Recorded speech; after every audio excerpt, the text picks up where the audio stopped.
numbers, and I mean, other than obviously the positive ones we're seeing right here against the Yankees, 3-8 doesn't mean a thing.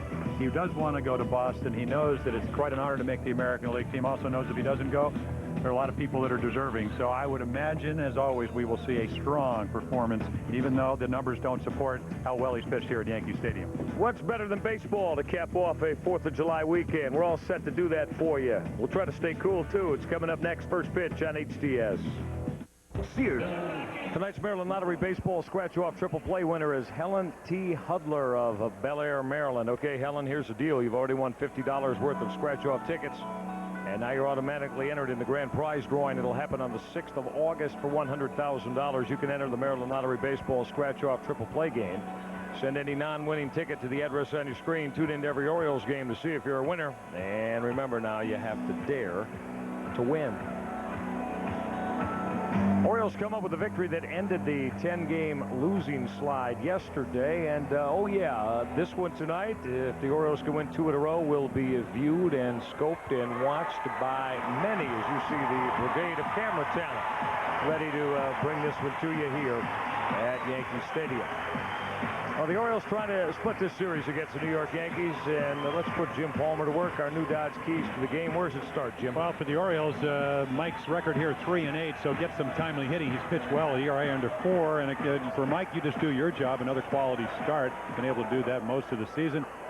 For the Yankees, if Knobloch, he's 2 for his last 13. He got a double yesterday, a single on Saturday. If he gets on base along with Jeter, they have a chance to score some runs. And for Pettit, Andy struggled against the rest of the league, but 9-1 against the Orioles lifetime, hoping to get back on track with a team that he usually handles well. Let's take a look at our Sac-Crete Concrete Mix umpiring crew here tonight. A little bit different because of the Greg Kosk heat exhaustion that he suffered yesterday. So Dan Morrison will work home plate. Ed Hickox, Larry Barnett, they've been here all weekend, and Bill Miller has been summoned from the American League office here in New York City. He will finish out this final game of the series for Greg Kosk, and Kosk obviously going to take a day off and try to get himself back on the right side of things, as maybe this weather will break in the next couple of days. Andy Pettit on the mound, glittering against the Orioles in his career, winning 9 of 10. But Jim, Andy Pettit has been had trouble simulating correct fastball arm speed when he's thrown his changeup, and it's been a big problem. Well, it's not a pitch that he's been able to get over. I talked to him a couple of days ago, and he said after having some ligament problems with his left elbow, his throwing elbow, said his arm feels fine, maybe throwing a little bit too hard, but the 2-seamer and that changeup away, something he hadn't been able to establish over the last couple of years, and I'm talking years where he's had outstanding seasons. Talking 21-8 in '96, 18 wins the next year in '97, 16 last year. He's always had that good riding fastball in the cutter, a curveball every once in a while, but the changeup non-existent. Worked a lot on it between starts, and we'll see if it's effective tonight. Andy Pettit, as we know, has been a big winner here. B.J. Surhoff has been a huge winner in terms of what he's accomplished for the Orioles, too, as he and Terry Crowley chat about things after B.J. broke things up and won it for the Orioles yesterday with his grand slam home run. Yeah, try to keep cool here tonight, huh? I think they got the heat on. It does feel like over an the whole city. I mean, actually in this booth. Oh, okay. That has something to do with George. Maybe we didn't wish him a birthday effusively enough yesterday. Well, I think we did. Happy birthday to you, George. Here's Brady Anderson on another magnificent night for Orioles baseball, as Andy Pettit will miss with that cut fastball. Pettit in a Cy Young Award battle a couple years ago in 1996, and lost out, finished second to Pat Henkin. One thing that left-handed hitters are able to do is hit Andy Pettit. He gets right-handed hitters out better than the lefties. Well, he does over the last 3 years. Lefties hitting over 300 to 310, and righties 255. And the reason is he doesn't have a real effective breaking ball against left-handers. He likes to run the ball in on the right-handers. Again, with the lefties, he's not able to make that pitch, because usually when he throws the right-handers, he throws balls in off the plate. Rio to Anderson. There's your called strike. Brady at 264 as he leads it off here against Andy Pettitte. Of course, with the 4 leadoff home runs this year in 1999, 33 in his Orioles career. 3-1 from Pettitte. Line drive, not blocked. Will reach to his left to haul it in. Brady Anderson trying to get a base hit started to right field, but Chuck Knobloch leaning to his left, full extension to pick it off. Well, Knobloch with 15 errors on the year, but they're mostly throwing errors. Makes a very nice play right there. And Brady, all you can do is hit the ball hard. He does that, and Knobloch there to rob him of a base hit. Orioles very aggressive on the bases. 19 times they tried to steal. They've been successful 16. But Pettitte holds runners very well. It's Mike Bordick now looking at a Pettitte fastball that misses. Mike had a big hit in the scheme of things yesterday, Jim.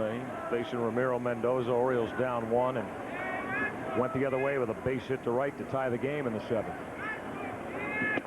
Well, if you weren't with us yesterday, in a 3-2 ball game, they walked Brady Anderson to try to bring Bordick up against the sinker ball of Mendoza, hoping to get out of the inning with 1 pitch. Well, he hit that single to right, that loaded him up, tied the game, and then Surhoff hit the grand slam. I mean, there's no big mystery. I mean, Mike Bordick, his lifetime batting average in the high 250s. He's hitting 282 as we look at B.J. Surhoff waiting on deck. And that has a lot to do with his ability to hit the ball the other way, something he didn't do last year. Bordick awaits a 2-1 from Andy Pettitte. There's your cutter that rides in the hands of the right-handed hitter, but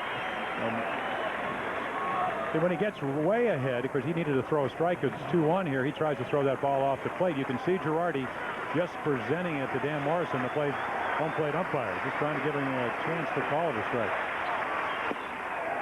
Missed with a backdoor breaking ball. Mike Bordick this year, as he faces Andy Pettitte tonight, absolutely scalding against left-handed pitching. Leads the American League at 433.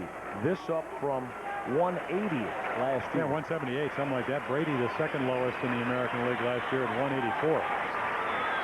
That has a lot to do with plate coverage. Andy Pettitte missing on the 3-2 fastball, so the O's have their first base runner of the night, the 1-out walk to Mike Bordick. Well, we mentioned Andy Pettitte in 10 career decisions against the Birds, very much enjoying a 9-1 record. However, when you look at some of the hitters that he faces, you'll see some strong individual numbers from Anderson, Surhoff, and Albert Bell. And 2 of those, remember, as we mentioned, left-handed hitters, Anderson and Surhoff. And of course, Albert Bell can hit anybody when he's hot. Or in the second half of the 98 season, should I say. Or 97. Well, B.J. Surhoff, we're going to get into the All-Star voting in the American League. It has been, the starting team has been officially released. Of course, B.J. Not a part of it, even though those numbers are very glittering in the first half of the season. It's kind of grating, Jim, as Surhoff looks at a called strike. And again, not that I didn't expect this, but in the fans voting, B.J. Surhoff doesn't finish in the top 10 in the American League outfield. So I guess we should agree with Juan Gonzalez of the Texas Rangers, who said it's a popularity contest. However, I don't agree with Juan if he's not going to show up. I agree with him 100% about the popularity, but not about his attitude about showing up or not. I think Mike Messina said it best. He said, listen, I mean, it's a real privilege to go to the game. And of course, BJ, in fact, Joe Torre saying today, he said, you know, it's very exciting for him as a manager to name people that are worthy of being at the All-Star game that have never been there before. So hopefully he had BJ in mind when he was talking about those kind of players. Pettitte, it's very difficult to run on, usually anywhere from 7 to about 13, 14 pickoffs. 7 out of 12 as far as being successful this year. Great pickoff move. Just getting going here in sweltering New York City tonight as B.J. Surhoff awaits a 2-1 from Pettitte. 3-1. Well, Pettitte going deep in counts to Anderson, Bordick, and now to B.J. Surhoff. He's just much more comfortable against right-handed batters. Oh, is that the same type of maybe the mental phobia that Chuck Knobloch is going through? I think it's just a matter that he can't make the quality pitches against the lefties as much as he'd like. See, when he came up, and I was at broadcasting the first time I ever saw him pitch, and I said to myself, boy, this guy reminds me, 22nd draft choice. And yet he's 71 and 41, or 72 and 41 in the major leagues. So he came a long way, but he reminded me of an old-fashioned pitcher. Fastball, curveball, slider, changeup. Nothing tricky. Then he came up with a cutter, which allows him to be so successful against righties, but he's gotten a way to be able to make good pitches outside part of the plate against left-handed hitters. Let's watch Mike Bordick not going as Andy Pettitte shows him his pickoff move. Not the A move. I think a lot of it has to do with you're taught as a pitcher to throw to the glove, but in reality, a lot of times you throw off the batter. So when you're facing a righty, you see the batter. When you're facing a lefty, you don't see him as well. Bordick not going. 3-2 pitch fouled off as Pettitte ran it in on Surhoff's hands.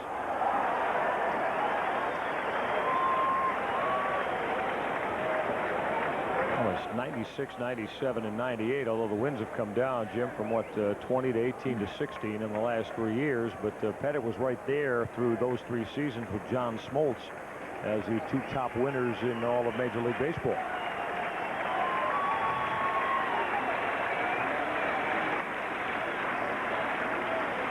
The 3-2 to Surhoff. Base hit center field.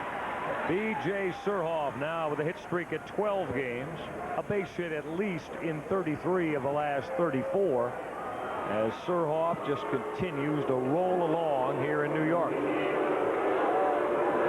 Well, you fight off the tough pitches. You finally get one you can handle. And, of course, when you're hitting .336 and you've hit in 32 out of your last 33 games, now make it 33 out of 34, you're not missing your pitch very often.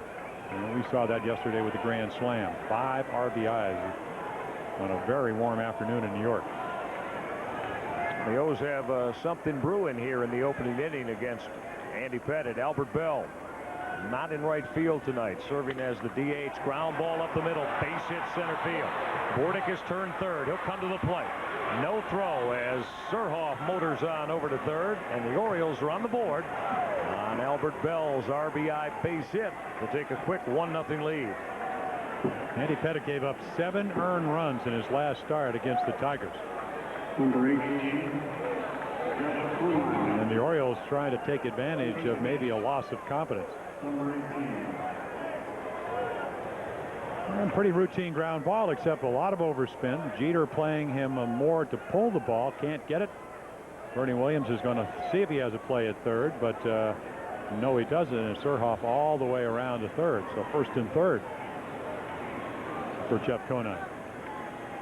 49th RBI of the year for Albert Bell as Conine looks at the fastball for the called strike. I think an amazing number. I was talking to Jim Cott, who broadcast for the Yankees. He said when Pettitte has given up 7 earned runs or more, he's only done that 9 times in his career. His next game, he's gone 8-1. But the Orioles right here have a chance to maybe change that number.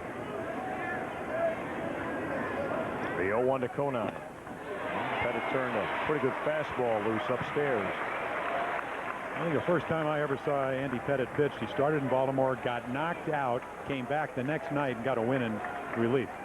And here he throws the high heater right by Jeff Conine. Good fastball hitter. Made him expand the zone. Until you get up and talk to Andy Pettitte and get up close, big young man, 6'5", 235 pounds. Jammed Conine and popped him up. Easy chance for Tino Martinez. Pettitte makes a big pitch there as he gets Conine with a second out here in the opening inning. And how many times we talk about pitchers that have great split-fingered fastballs or forkballs? They want to get you to 2 strikes to be able to throw it.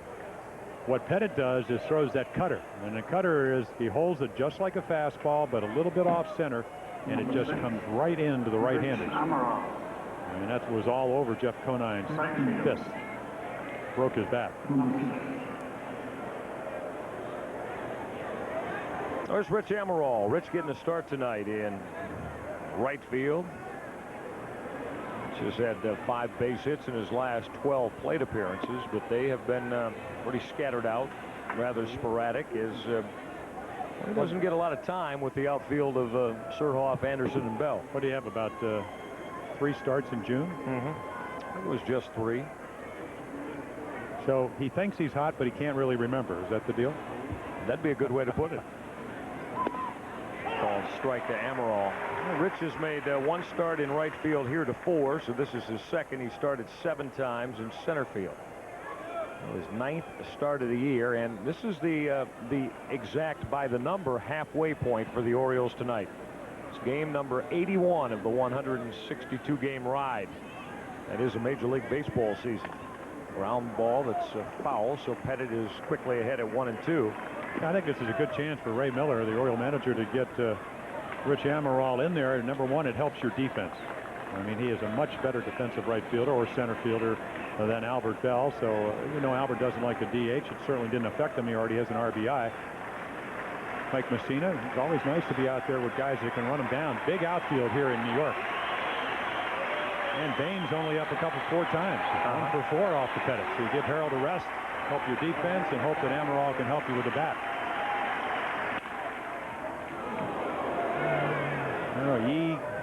Peralazzo. A lot of pitches here in the opening inning coming out of the bullpen for Andy Pettit. And we saw that with Roger Clemens yesterday, and it took its toll. Maybe not quite as, probably a little bit hotter today, but maybe not that direct sun we had yesterday in that 1:30 start. But it got to Clemens in the 7th inning. The runners on the corners. Amaral awaits a 1-2. Breaking ball right back to Pettit. He'll handle the comebacker inning over. Orioles going to have to settle for 1. They had a chance to do more damage, but Pettit shut it off. 1-0 Birds. The New York Yankees. Messina allowed 5 earned runs in his 6 1/3 innings of work at Toronto. An Orioles 10-9 loss. 10-inning loss, of course. And Aaron Fletcher drilled the 3-run home run to win it. So those 5 earned runs, though, represent the 2nd highest amount of runs that Mike Messina has given up this year. Yeah, he struggled a little bit. Also, Sean Green, who I think hit his 23rd home run yesterday, who last year was 30-30 guy, he had a pretty good pitch over left center field fence. So it was a matter of maybe, I thought Mike had pretty good control. I just watched that game, didn't broadcast it. It's just that Toronto hit him pretty well. They went with the pitches. But it is now 23 minutes since he walked in from a left field bullpen. And that long innings, it's a hot night. You want to sit down and cool off a little bit, but it has been a while. See if that affects him. Probably not, the way he can pitch.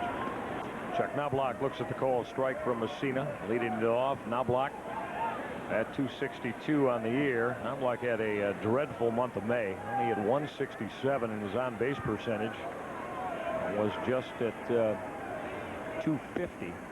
And that after he came out of the chute swinging the bat very well in the month of April. Well, he told me he misses Terry Crowley. And I mean, that's serious. Terry Crowley, who was obviously the batting instructor for many years with him. And one year he hit 343, good hit for average, on base percentage, stole over 60 bases. But he just said he wished that Terry wasn't working with a team like the Orioles, because then he could call him and maybe do a little bit of work. But, and Crow said he just thinks maybe his swings got a little bit longer. We talked to Chris Chambliss when we first came in this series, and he said, he's got to be able to bring the ball down. Yeah, he hit a double yesterday, but most of the fly balls he hits, even though he's got 20 leadoff home runs, fly balls are usually outs. Line drives and ground balls get on base for Jeter and the rest of the guys. Fought off a knuckle curve, did Chuck Knobloch. But don't you think, though, if you've made 15 errors and every ground ball is it almost seems like a life-threatening event, that it's got to affect your hitting? Oh, sure. Yeah. You could say it doesn't. You can say I can separate it. But I think human nature, Jim, tells us that that's difficult to do. Especially in this town. Oh, yeah. Line to right. If it stays fair, it's trouble. There's a fair ball and extra bases for Chuck Knobloch. Amaral's throw not in time. Leadoff double for the Yankee leadoff man.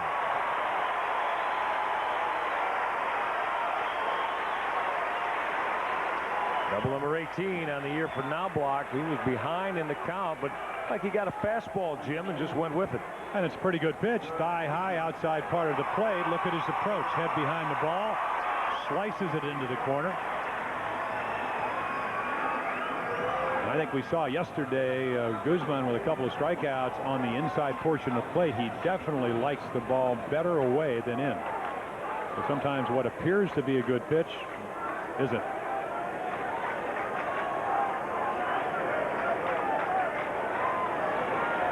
There's Derek Jeter now. It's the same way the game began yesterday. Jeter with a drive to right. Amaral to put it away. Knobloch tags. He'll come on over to third to beat the throw of Amaral. And Jeter out, first pitch swinging on the fly ball to right. So already a good at bat by Derek Jeter.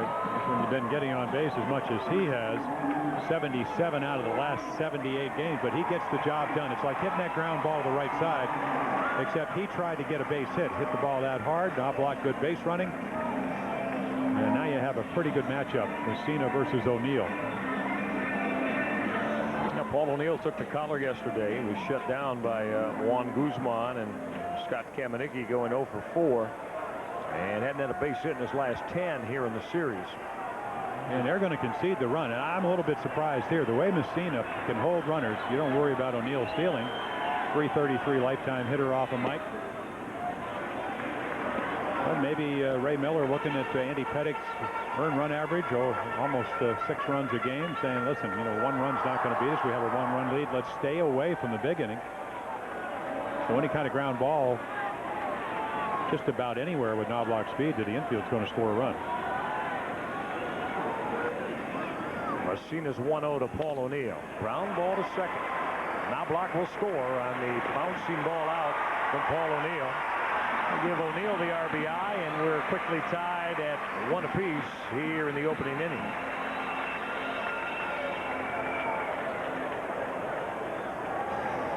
For Paul O'Neill on the year, that is RBI number 49. The Yankees getting back the one that the Orioles got from Mike Messina. Now O'Neill now 0 for his last 11, but a very productive out. As we mentioned, infield back, just hit that routine ground ball, gets the run in. Here's Bernie Williams. And the base is empty and 2 down. Bernie Williams at 343, one of the top hitters in the American League. Pretty much be sure that Joe Torre will have his center fielder in the all-star roster of the American League, even though he was not voted in. You know, Lofton, Ramirez, and Griffey, the top 3 vote getters. 4 Cleveland Indians of the 8 position players, and we're going to show you that in a minute. The all-star now voting completed in the American League, and the starting squad named.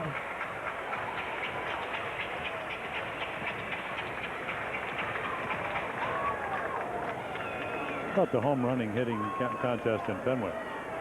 Should be fun. Oh yeah. But you can't tell how far they go over the left field wall. You need to mark it out on Lansdowne Street. That's the only way to do it. All right, here's our all-star game starters. You'll notice 4 Cleveland Indians. Jim Thome, former Oriole Robbie Alomar, Manny Ramirez, and Kenny Lofton. Cal Ripken making another all-star start with Ivan Rodriguez. Nomar Garciaparra, late, I mean real late, as in maybe over the weekend, edged out the Yankees' Derek Jeter. And well, obviously here in New York, well, the Yankee fans, a lot of media that cover the Yankees, a little bit, let's say bewildered, Jim, but games in Fenway, and it was a late rally to the ballot box for the Red Sox fans behind Garciaparra. Yeah, the word maybe an internet late rally. Came up and got a piece of Bernie Williams. Well, he swung at a 3-0 fastball. Joe Torre gave him the green light, and then Mike comes back with a changeup. Williams with good lifetime numbers off Mike Messina, 357 lifetime hitter. A lot of people feel that if Mike wins his 10th game, he will be picked for the All-Star team. He said he would love to go. Quite an honor. And of course, if you don't go, he said, I'm sure there'll be deserving people that go in my place. I think you can book a ticket for Mike Messina to Fenway next week as Bernie Williams fouls it off. See, Jim, the thing that, and I take nothing away from Nomar Garciaparra, but I think anybody you ask around baseball, those that cover the game, you ask them to give them your top 3 American League MVP award candidates right now, that guy'd be one of them. I think unanimously on everybody. Yet, because of balloting over the weekend, like you said, internet, he's not going to start in the All-Star game. You know, you can say no big deal, but I don't know. Obviously, oh, it is a big deal. I wish the system would change. I'll just come out and say. Oh, there's a lot of people. You know, Juan Gonzalez, we joke about that, but you know, he just said it's a popularity contest, and it is in some sense. Well, Cal Ripken will be there, and Cal, his numbers this year, let's be honest about it, are better than in his deserving to start at third base, better than they have been in some other years when Cal's got the All-Star award. Again, a 3-2 to Bernie Williams. Got him swinging. Now, Mike Messina got Bernie Williams to expand the strike zone. Inning over. Yankees get 1 just as the O's did, and we are tied at 1.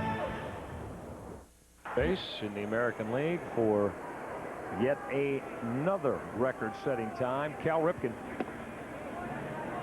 Cal, who came out number 1 atop the balloting among the third basemen. Jimmy doesn't miss many All-Star games, does he? No, as in none. And this will be his 17th game. Let's see, elected now 15 times.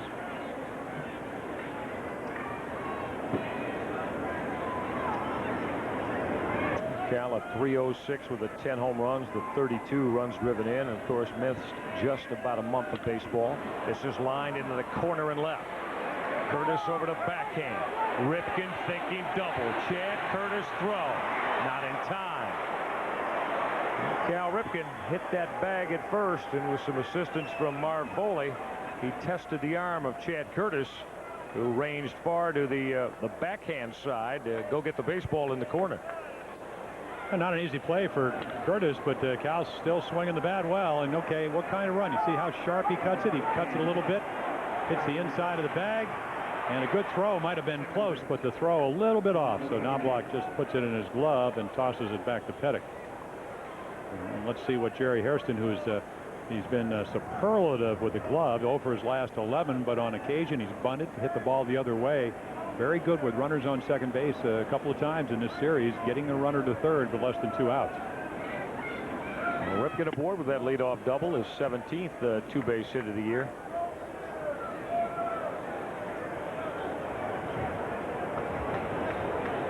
Well, Jerry Hairston continuing to rack up the consecutive starts here in the absence of Delino DeShields. DeShields on the DL, continuing to recuperate from the hamstring trouble that he has had to undergo as Hairston bounces it at Scott Brosius. Throw out Jerry Hairston. Ripken advancing to third. Now the Orioles are just 2-7 against the New York Yankees this year, and we thought we'd break down some of the numbers and show you that the Yankees offensively have had the decisive edge in winning 7 of the 9 games. Jim hitting some 43 points higher than are the Orioles against Oriole pitching. The Yankees scoring about a run and a half per game more than the O's, the extra base hits and the home runs. So some of those numbers part and parcel of why the Yankees have beaten the Birds 7 of 9 here in 1999. And then you go to the big factor, they have Mariano Rivera in the bullpen. He's only failed once, where the Orioles so-called closer Mike Timlin's got 8 blown saves on the year. Line drive up the middle by Andy Pettitte off the bat of Charles Johnson. It's an RBI base hit to center field as the Orioles jump right back at it to reclaim the lead at 2-1 as Charles Johnson, who's had a pretty tough series here in New York, got the day off yesterday with a little bit of redemption with this rope base hit. He's hitting about 111 points higher against lefties. And as you mentioned, tough time against Cone, tough against right-handers, about 170. El Duque, Orlando Hernandez, about 170. So he loves to see a lefty, and he takes advantage of it. That batting average now over 350. Only hitting about 232 against righties. 33rd RBI of the year for Charles Johnson. Well, back to the top of the O's lineup for Brady Anderson now in this 2-1 Oriole lead. Brady lined out to Chuck Knobloch, his first plate appearance tonight against Pettit.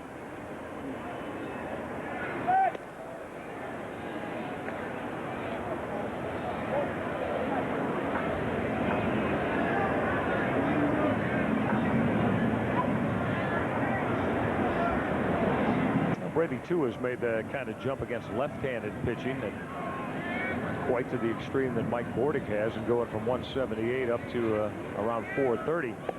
But Anderson's numbers as he faces Andy Pettit definitely better. Jimmy's picked up in the neighborhood of some 60 points starting tonight at about 246 against lefties. Yeah, we were in Texas in May. He was down about 170. Problem is he's only about 20 points higher against right-handed pitching, and that's where he's been deficient. And obviously he sees many more righties than lefties, at least early in the game. Pettit again has fallen behind 3-0. Same scenario in the opening inning as he threw 3 bad ones to Brady Anderson. And I would imagine that Ray Miller will give him the green light here, 3-0. Now look for a fastball middle in. You get your pitch, let it go. Well, apparently not. That ball right down the middle. Or as they say here in New York, right down Broadway. Or Fifth Avenue, Park Avenue, Lexington, First, Second, whatever. It's right down the middle.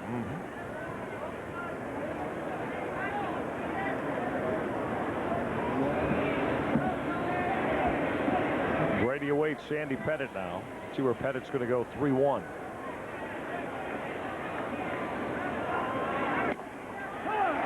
Outside corner to run that count full. See if Ray Miller wants to start Charles Johnson here. 3-2 pitch against Pettit. And with 1 out in the second. Well, if you're ever going to start a slow guy, this is the time you want to do it. You have a guy with pretty good numbers. You have a catcher that has to frame the pitch, otherwise it's ball 4. It'll take a little bit longer, present it to the home plate umpire. Not much of a lead for Johnson, not going as Andy Pettit walks Brady Anderson. I think the problem in looking down at Charles Johnson, Andy Pettit's move is so good, and Ray Miller knew it. He was actually going back to the bag when he delivered the ball home. So almost impossible for him to get a jump.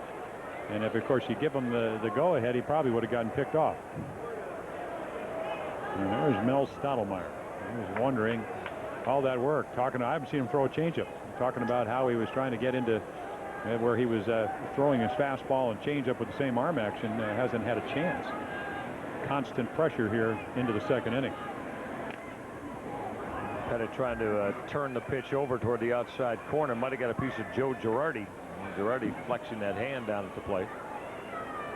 Well, Jim, for the changeup to be successful, as we take a look at Girardi getting clipped right there, you've got to have the same type of arm action as you do on your fastball, or else it's not going to be successful. And also, when you throw your two-seamer, you have to stay on the inside of the ball. You have to understand when you throw a cutter, you stay on the outside of the ball. So that's the problem for Pettit. I don't know if we have a camera angle where we can show this, but I kind of brought a baseball up here today because I was talking to him, and he said, you know, when I throw my cutter, I get on the left side of the ball. When I'm throwing my changeup or my two-seamer, I'm going to stay on the inside.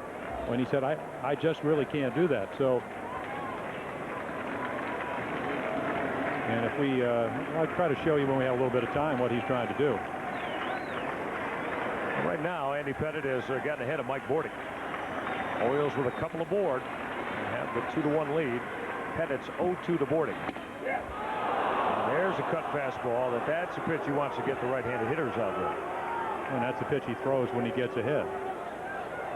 See, because what he wants Mike Bordick to do is expand the strike zone. And you can see him jump away. And Girardi brings it back, hoping that Dan Morrison, the home plate umpire, will give him the call.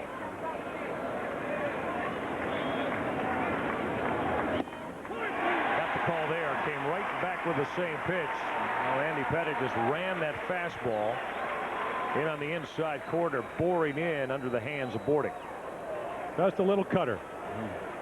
You know he's going to do that. You just hope you have enough command as far as knowing what a strike and what a ball is. And Mike Bordick takes another one. Morrison rings him up. And Pettit now has his first strikeout. B.J. Surhoff had a base hit his first time to extend the hit streak now to 12 games, as we've talked about. B.J. is on a pace that would establish the all-time Orioles base hit record in one season. Cal Ripken, of course, holds that record. Cal back in '83 at 211 base hits in a year. And B.J. keeps this pace up. He could be in excess of 230 hits by the time the curtain falls on the 3rd day of October. Breaking ball miss. Let's take a look at our American League leaders, State Farm Insurance League leaders in total bases. The American League, and B.J. and Ken Griffey Jr. right there in a dead heat, and Derek Jeter right behind, along with Jose Canseco and Sean Green. Surhoff ahead 2-0. Looping breaking ball. Well, You'll call strike. Hey, you learn from your past mistakes. First time up, try to get him out with a fastball. He singled to center this time. 2-0, you know he's not looking for the curveball. And a good hitter, he'll take that pitch because he's got now 2 more strikes.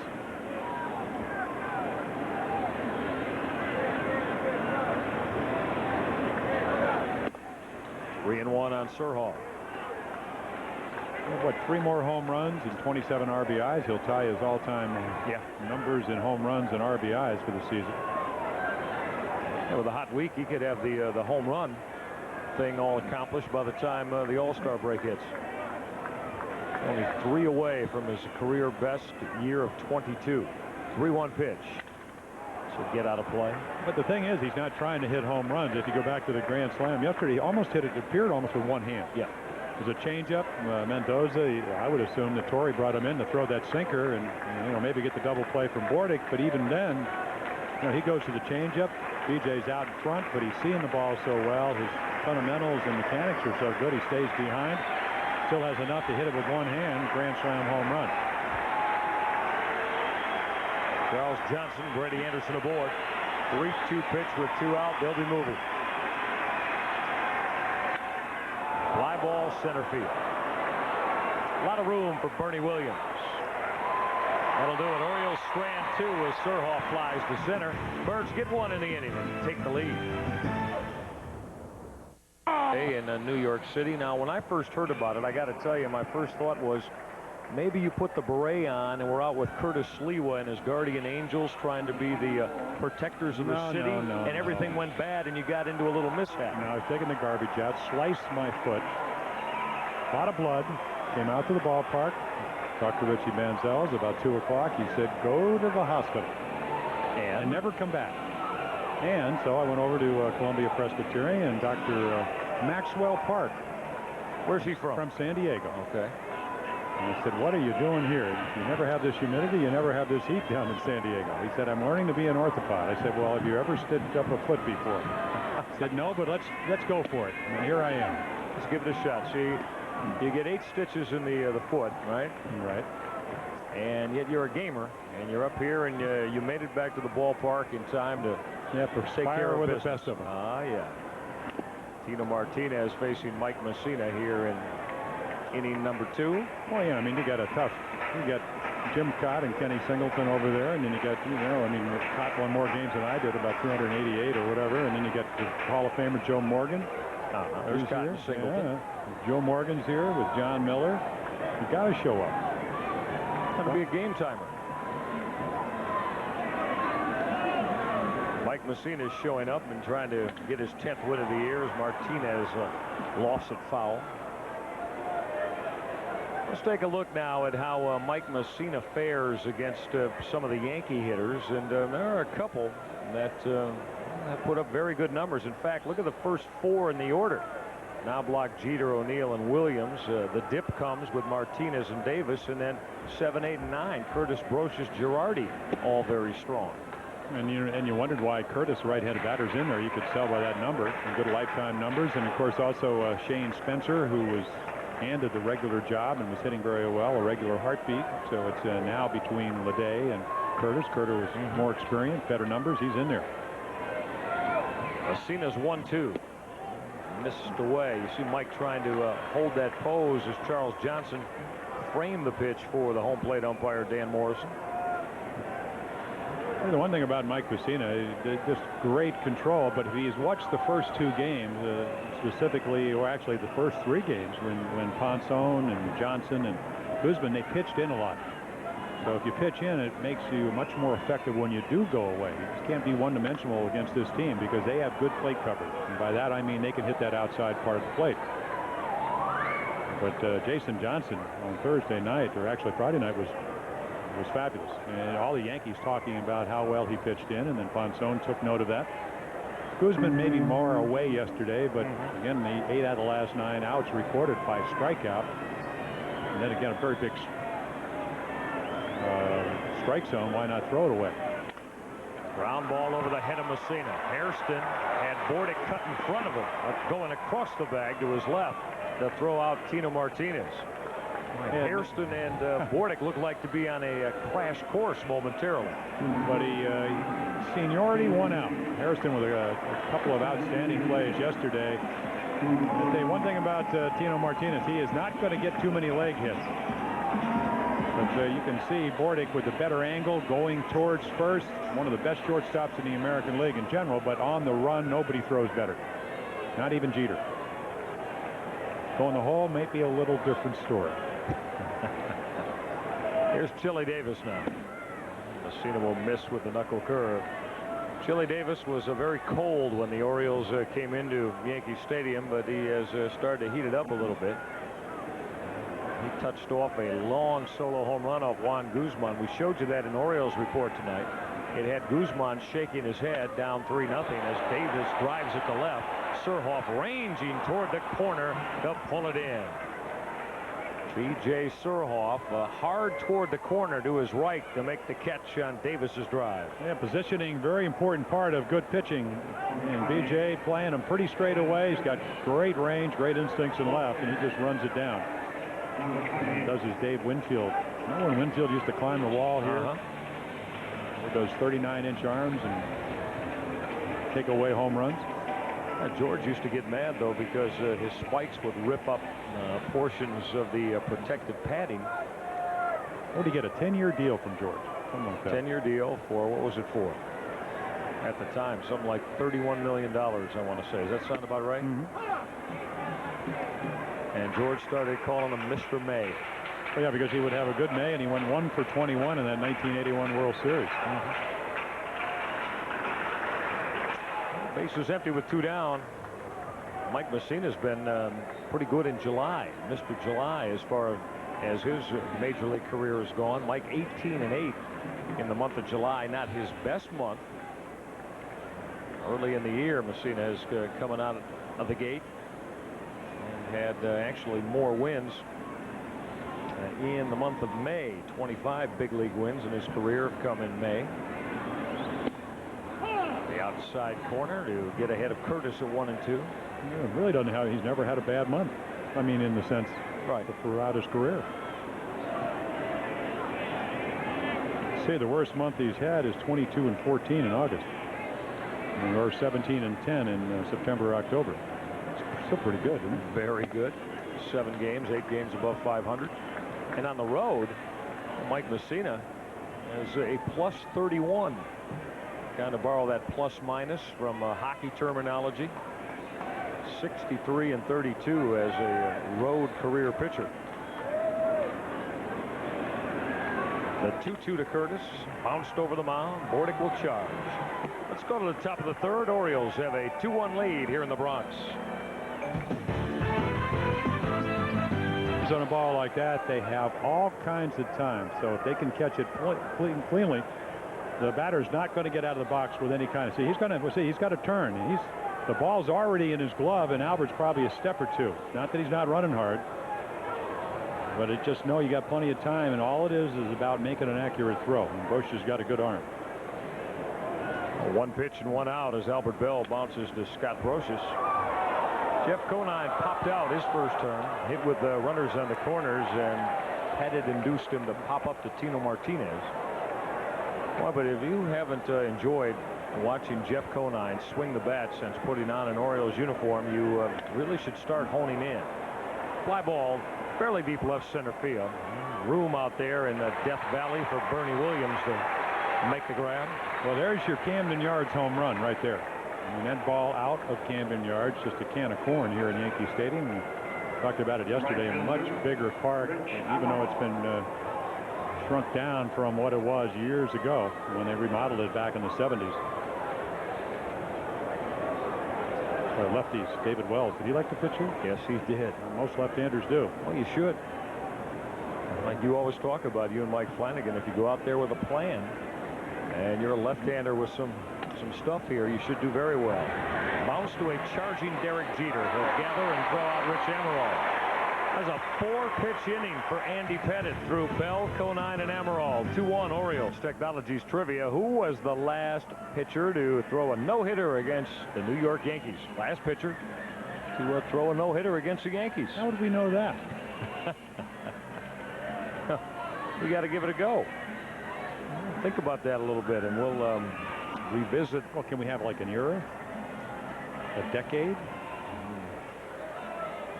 You know, recent history, ancient history. Let's hone in on the. I'm hearing ancient history. Let's hone in on the decade of the 50s. All right, as we think. You weren't even around, and I was. Well, I was somehow toward the trying latter to get out of the 6th grade or something. Orioles have a 2-1 lead as we go to the bottom of the 3rd. We're going to think about that. I think we could give them a year. Don't you think we should give them a year? All right. No, 1958 is the year. Because this is serious trivia. Yes, it is. Chip Winfield, our extraordinary graphics coordinator, sometimes he'll really put us to the test, and all of you too. And this may be one of those nights. Some 41 years ago, you have to go back to come up with this one. Can you give him another hint? I still don't know who. What team did he play on? Yeah, what team did he play on? And you're looking at that uniform right now. He was an Oriole. Yes, he was. 2-0 to Brocious. Foul right back our way. My partner's not going to be reaching out to try to pick up stray baseballs tonight. Well, I got the foot elevated, and the ball's going to have to come to me. Right to you. Have to be right in his lap tonight. There it is. Foot elevated. I'm over here. The foot is to the right here. And no big deal. No big deal. I mean, the thing that got me the most upset is that Almond Dulio, one of our cameramen, almost drove me to the hospital. Dulio was trying to take care of you. Yeah, see, well, now I will give him credit for that, but I've heard about his driving. And had you heard right after experiencing it? Have you ever driven in Puerto Rico or Cuba? No, I have not. Okay. No. There's our man Dulio. Dulio. Yeah, we'll wave at everybody back here in the Mid-Atlantic region. There's Dulio. My man is everywhere. Oh, I was telling you the other day, yeah, he's a staple up here, though, at Yankee Stadium when the Orioles come to town, although he begged off on us the other night because you were over at Shea. You were at Shea. That's classified information. Dulio's mad at me now. The camera's a camera. Well, but when Dulio's behind it, it comes alive. Oh, yeah, that's true. It just comes alive. Messina's 3-2 to Brocious. Now Brocious continues to foul off. Mike Messina pitches.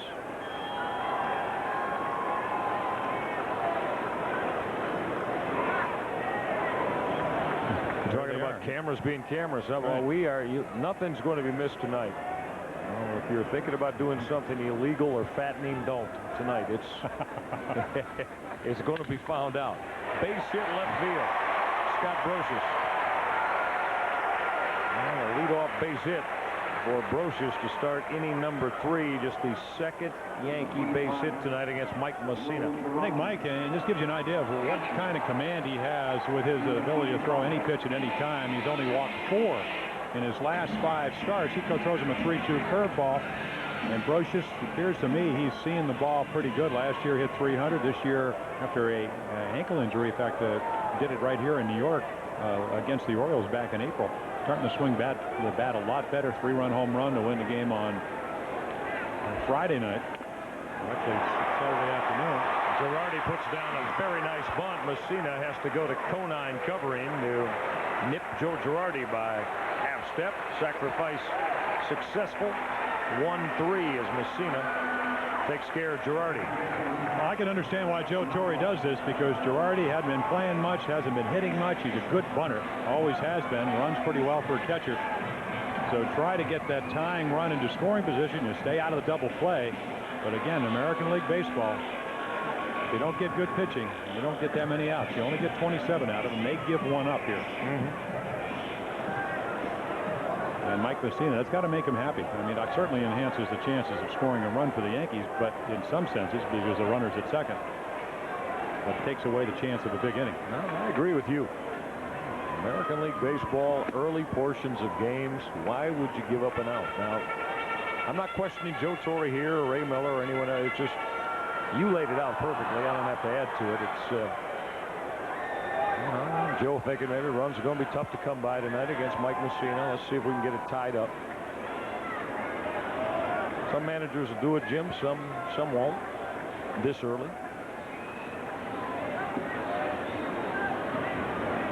1-0 to Knobloch is fouled back. Because it's very difficult to manufacture runs against Mike Messina. Now, this is his 18th start. They have stolen one base against him this year. And Ray Miller knows that. Joe Torre knows that. Runners in scoring position, they're only hitting .230. So I agree with it. And Joe Torre probably thinking along, well, we got probably a better chance, but still not real good. 2-1 on Chuck Knobloch. I will agree with Joe in one sense that, and having been out there a number of times over the course of 20 years, is that it does put a lot more pressure pitching when you have a runner in scoring position than when a runner's at first. I think Don Zimmer's probably telling Joe exactly that right now. It was a joke. You know, he's probably reading my mind. You have no idea what Zimmer might be saying to Torre at any moment.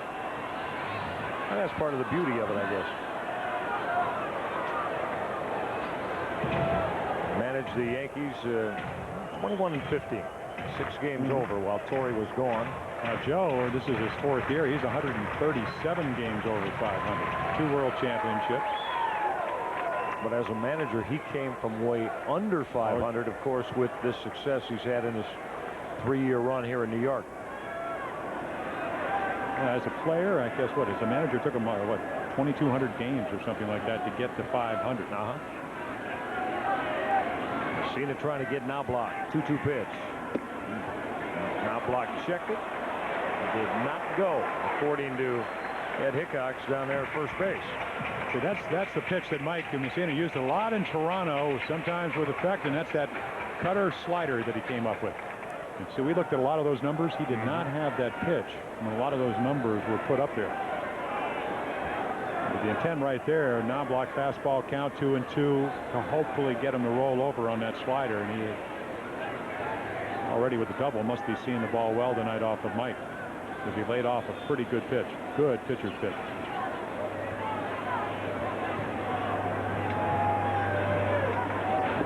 Messina trying to win for the 4th time in his career against this Yankee outfit. Ready with a 3-2 to Knobloch. A 1-out walk to Chuck Knobloch. So that'll put a couple of runners aboard and set the table for Derek Jeter. I want to remind you, the Orioles will be in Philadelphia Friday night, and O's TV is going to be there. First game in the Orioles series against their interleague rivals from the National League East. The Philadelphia Phillies catch the O's and the Phils July 9th at 7:30 on Comcast in Dover, Delaware, or Comcast in Harrington, Delaware, as well as all the other local stations that carry the Orioles television network. Make sure you check your local listings to be with us at the Vet in South Philly. Well, Derek Jeter hit the first pitch from Mike Messina in the opening inning. Fly ball to fairly deep right that allowed Knobloch to advance after his leadoff double. Kind of surprising, Mike Messina. You would think if you hit in front of Derek Jeter, the numbers he's putting up this year, you'd get a fastball to hit 3-2, but Mike threw him the changeup, and it went up and in. So now, as you mentioned, he already hit a rocket to right. very tough out. 376 hitter is Derek Jeter. He's behind Tony Fernandez. Messina has fallen behind 2-0.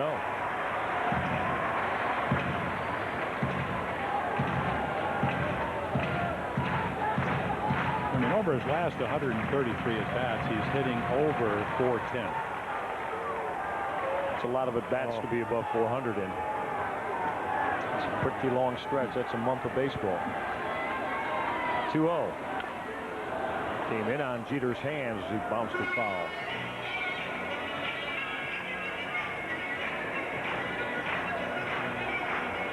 Joe Torre talking to him, he said the amazing thing is that as good as Jeter has been in his first 3 years in the major leagues, he only wants to get better and is willing, like all good athletes, to adopt the work ethic to do it. Worked all winter trying to be able to pull the ball and hit the ball with more top hand. Already 14 home runs. The most he's ever hit is 20. Ground ball at Bourne. Could be the double play. Hairston, there's one. Turn it over. Oh, Mike Messina making the pitch he needs as Derek Jeter grounds into the quick 6-4-3 double play. And that'll end the mild Yankee threat here in the third as the Orioles turn it over. HDS coverage of Orioles baseball is being brought to you by Pepsi. It's the joy of cola. And also by the new Dodge. It's all about change. On a steamy, sultry New York City night. Hope you're enjoying this one tonight. Michael Regite, Jim Palmer in this 2-1 Orioles lead. Pretty nice pitch from Mike Messina to get Derek Jeter on the twin killing. Yeah, the little two-seam fastball ran in, down. He tried to, usually inside's outside pitch, but I think the movement of the ball didn't allow him to get to it, and then he hits the routine grounder to Bordick. And they turn the double play, and he's right out of that inning. Cal Ripken, who doubled his first turn off Andy Pettit and scored the Orioles' second run of the night, leads off in inning number 2. So that two-base hit pushes Cal past his longtime former teammate, now the Orioles bench coach, Eddie Murray, with double number 561. Now in the top 15 in the two-base hit category is Cal Ripken.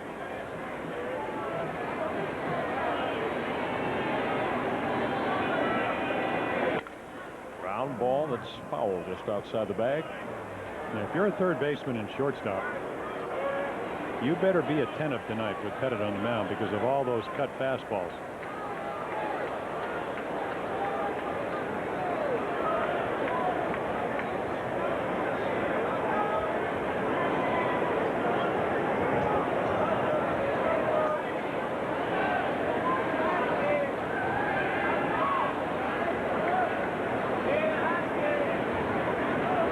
Awaits an 0-2 from Pettit.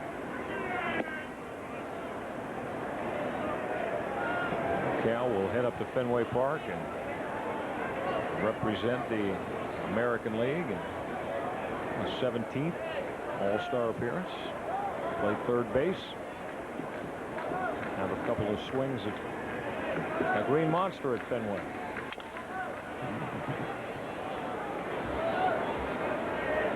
Cal, as always, that opportunity remains something that he holds very near and dear and very special.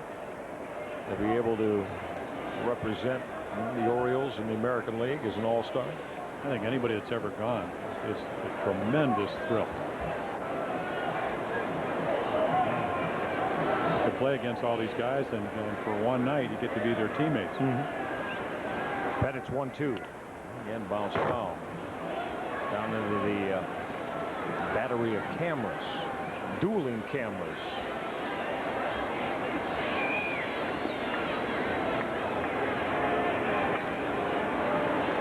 A lot of the New York media, Jim, asking us about Cal, what's he going to do after this year? Everything you're seeing right now would certainly lend you to believe that Cal will be playing third base for the Orioles in the year 2000. Got fooled there on Pettit's breaking ball. Cal knew it as he heads away from home plate.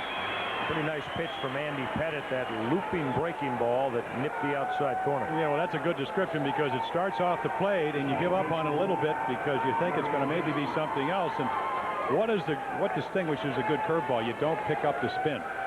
And when you freeze a hitter, even when Cal has been as hot as he has, you know that he did not pick up the spin on that breaking ball, gave up on it, and it did hit the outside part of the plate. Andy Pettitte now has retired 6 in a row since he walked Brady Anderson with 1 out in the 2nd inning.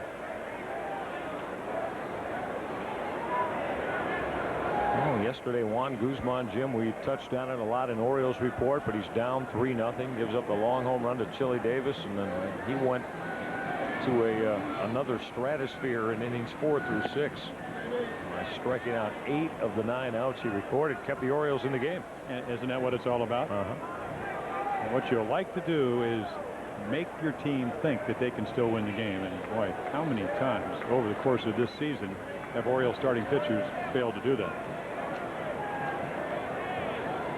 There haven't been many in this run of just going 1-10. 8 quality starts for the Orioles starting staff. Pettitte buries the fastball on Jerry Hairston to even the count at 1. Hairston grounded out to Scott Brosius his first time. Jerry now 0 for 12 after he was going through a 5 for 16 hot stretch that included his first major league home run. Of course, he had the 4 for 5 night with 2 doubles in Toronto. This is hit sharply and fair over the bag between Brosius into the left field corner. Hairston thinking double as the throw from Chad Curtis not in time. 2-base hit. Well, I told you about playing third base. You can't play over the bag, though. You're just hoping that the balls are going to be hit down there, and that's what Pettitte does. He gets 2 strikes. He tries to come in on you, hopes to get it in where you don't get the good portion of the bat, but that wasn't the case. Jerry Hairston, he's going to be able to be quick enough, keeps it inside the bag, and as Ray Miller said yesterday, it's nice to see a pair of fresh legs. Above average speed. I rode home with Tim McCarver, who a longtime broadcaster doing some Yankee games this year. He said, boy, it looks like Hairston can really play second base. There's no doubt about that. Yeah, I've really been impressed. You are not going to have any problem at all. This is a major league second baseman defensively. Run, as you said, Jim, adds a lot of a spark, creates a spark, adds some excitement. Will he swing the bat well enough? Yeah, that's a big question. His dad was a switch hitter. Yeah.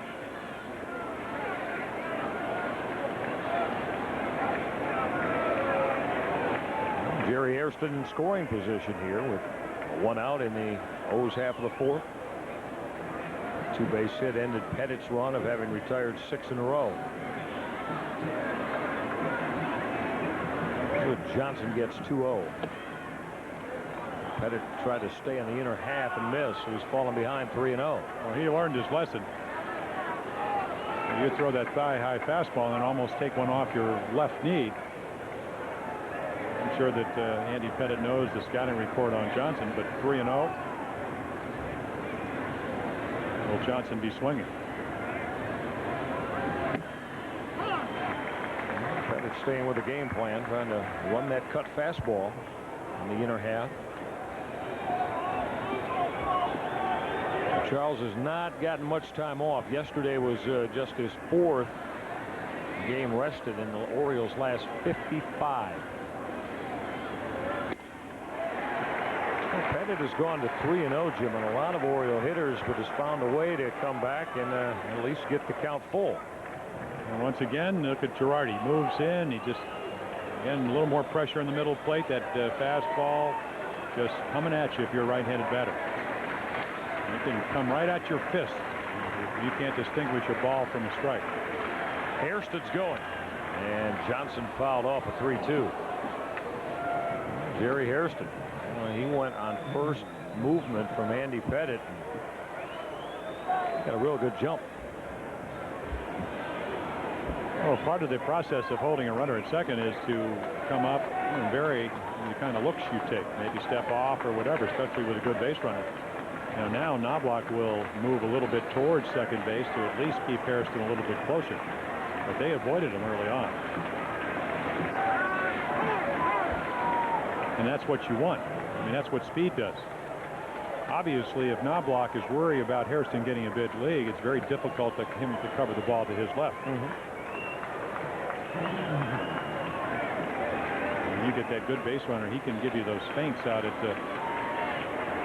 second base, and you think he's going to be running. A 3-2 pitch missed down and in. You see Joe Girardi trying to succeed with the frame job for home plate umpire Dan Morrison. Let's take another look at this 3-2 pitch headed to Johnson. Now your cellular one, you make the call. Once again, Girardi just presenting it. And Dan Morrison behind the plate, not as ample a strike zone as the first 3 games here in New York. Hickok's down at first, big strike zone, especially as the game progressed. Larry Barnett, ample strike zone. Kosk, very generous yesterday before he got the heat prostration. Here's Brady Anderson now. The Orioles with 2 aboard again against Andy Pettitte, who delivers a called strike. Brady lined out to Chuck Knobloch to open the game today and has drawn a walk.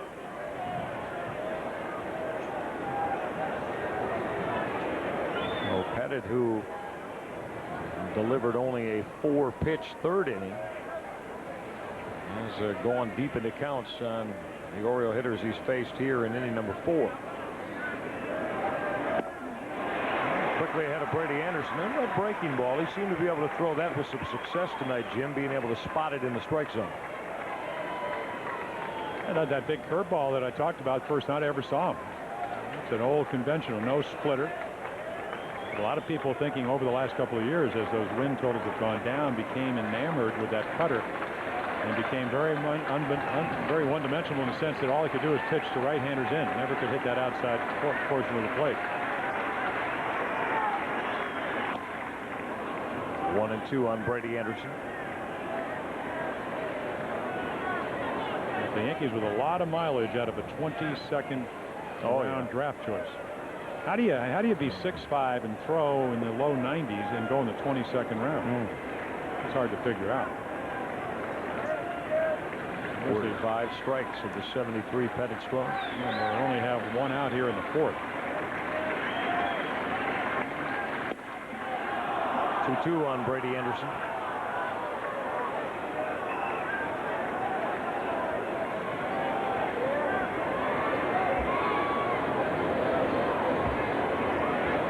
For Brady this year, it's been about on-base percentage and runs scored atop the Oriole lineup. Looking for his first home run, though, since the 20th of June. Pulled foul outside the bag.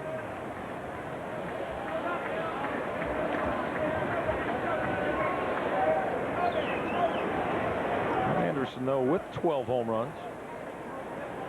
It just doesn't appear he's getting a lot of pitches to drive, and you don't know if that's because he's in one of those little modes as that average slides down. It was almost as high as 280 and sliding down to starting tonight at 264, but maybe pulling off the ball a little bit more. But as you mentioned, on-base percentage still over 40% of the time, even though it was up there about 42%, just a little over 40 as this game started, but already on base 1 out of 2 times tonight. Anderson awaits a 2-2 from Andy Pettitte. Drilled to deep center. Bernie Williams fading back. He can't get it. It's over his head. Well, Hairston and Johnson had come together. Now Knobloch's throw to the plate. The slide not in time. Jerry Hairston beat the throw, but there was some indecisiveness on the base pass for the Orioles. But I think he thought Bernie Williams was going to catch it. You know, normally with 1 out, nobody out, you're going to tag up. But with 1 out, you're going halfway. He doesn't go halfway because what happens, he's about 2 steps from second base right here as Hairston is now going to take off. There he goes. He's looking. He's going back because he thinks he's going to catch it. Uh-oh.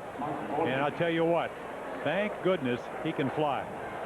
And watch him help out Dan Morrison at home plate with it right there, safe. Just in case you didn't get it right, Dan. And Jerry now could share a little smile about it. Charles Johnson was breathing right up his back. And they were at one point about maybe 4 or 5 feet apart. That's it. As Johnson had rounded the bag at second, and Hairston was on his way back to it. Hi, Charles. See you later. That's right. Brady Anderson, though, delivering his 43rd run driven into the year with a long RBI double. Yankees draw the infield in now against Mike Bordick with Johnson and Anderson in scoring position. Bordick tried to check and went too far. And Pettit's quickly gotten the count even at 1-1. And that's a tribute to Mike Messina. You just don't expect to get a lot of runs. I mean, maybe as you mentioned, if you take away that Tampa game where he gave up 10 earned runs, his ERA right a little bit over 3 runs a game. So Joe Torre saying, listen, calculated risk, a gamble. Let's see if we can cut off a run at the plate. The count is 0-2, and now Mike Bordick is down swinging. They changed it 1-1 up on the board here for a moment, but first pitch was called a strike. So now on 3 pitches, Pettit fans Mike Bordick. Good hard slider, maybe a cutter, goes straight down, and you can see the big swing by Mike Bordick. Wanted a little bit in, but it goes down out underneath the strike zone, and that's a great formula to get hitters out. I don't know of too many hitters, Mike Bordick included, that are not going to expand the strike zone with runners in scoring position with 2 outs or 2 strikes. Third strikeout of the night for Andy Pettit. For the time being, at least temporarily, he got one in a big situation. All changes there. Base hit right field, B.J. Surhoff. Johnson will score. Here comes Anderson. O'Neill's throw. Girardi will put the tag on, and Anderson is out at the plate. Paul O'Neill, one of the best throwing arms in the business, just cut down Brady Anderson, trying to score on the base hit to right. Orioles get 2 in the inning, but O'Neill avoids further trouble. Fourth, but it could have been more, but Jim, Paul O'Neill was one of the best outfield throwing arms in the business. Yeah, 11 assists last year. This is going to be number 9 already. Nice play by Girardi. He's able to get the ball, drop the gate down on Brady Anderson. Tags him up on the body, but well in front of home plate. So, as you mentioned, only 2 runs on a nice play by Paul O'Neill, who happens to be coming to the plate. Sometimes kind of just works out that way. So a 3-run lead for Mike Messina. His last outing in Toronto, Mike got behind quickly. And the Orioles battled back to take the lead, only to finally lose it 10-9. No decision for Mike Messina. Paul O'Neill, Bernie Williams, Tino Martinez, 3, 4, and 5 for the Yankees. The Orioles have built the 3-run advantage here as we head to the bottom of the 4th.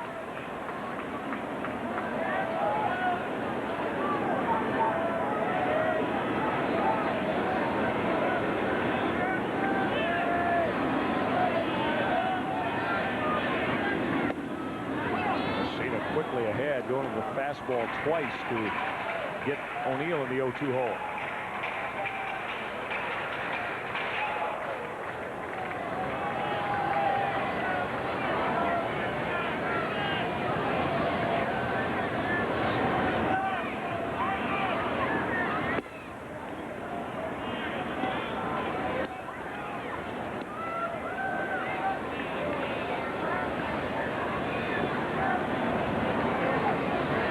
Right there on the active all-time winning list is Mike Messina, right up at the top of it, as O'Neill spoils the pitch to stay alive. I think the interesting thing when you talk about Paul O'Neill, won a batting title as a Yankee, 315 lifetime, which is the 5th highest. But over the course of his career, he's hit 285 against lefties. This year down in the 180s. And I asked Joe Torre, and I guess maybe this is a definition of a player's manager. I said, would you ever pinch hit for him? You were down there. We were talking to him first night in, and he said, first of all, I don't have anybody. Second, I respect what he's been able to do for me, because eventually he's going to get that average up, especially with his work ethic. And he said, I did pinch hit for Scott Brocious one night early in the year when he had come off the sprained ankle and he was struggling, but I had Chili Davis, my DH, sitting on the bench. So I would imagine, unless you get a lefty versus a lefty situation in the postseason, if the Yankees go that far, that you will see O'Neill have an opportunity to get that 181 batting average up to where he would like it, which is certainly much higher. 2-2 from Messina. Jammed and popped it up. He'll get out of play.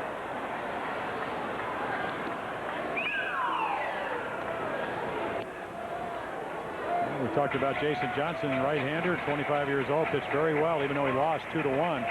He pitched O'Neill and a lot of the Yankees up and in all night long, and then went away when he had established that in their mind. And Mike Messina, pretty alert on the bench when he's not pitching. Good way to get a lot of knowledge. O'Neill did not go, says Dan Miller.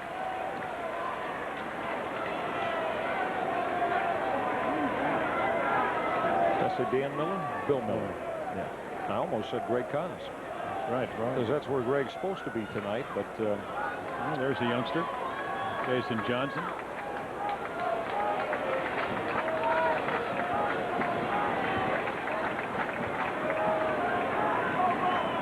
From Messina, and O'Neill will foul it off.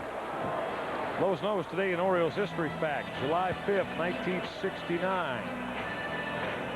I think I was there. I'm trying to jog my memory back. The O's beat the Detroit Tigers 9-3, 4 runs in the first and fifth. Dave McNally won his 14th straight on a run that would go up to 17 in a row. And then on a Saturday afternoon in Minnesota, when Rich Reese hit a pinch hit home run to left field, left-hander off the left-hander McNally. Oh, it was 0-2. Paul O'Neill battled it and worked it against Mike Messina. At least for this short moment, O'Neill wins this war with Messina by coaxing the leadoff walk. And Ray Miller wonders where it was. So does Mike Messina. Like knee-high inside portion of the plate, but he doesn't get the call, and now you're into the heart of the lineup. Only the second walk, and this is one more walk than Mike has given up in any of his last 5 starts. Last time Messina had walked multiple hitters in a game. You got to go way back to the 23rd of May. Here's Bernie Williams now. Bernie has a 15-game hit streak on the line, during which he's hit over 440. You got Jeter with a 14-game hit streak. You got Williams with a 15, and of course, no wonder they're won 8 out of their last 10. Before yesterday afternoon, we're 20 games over 500.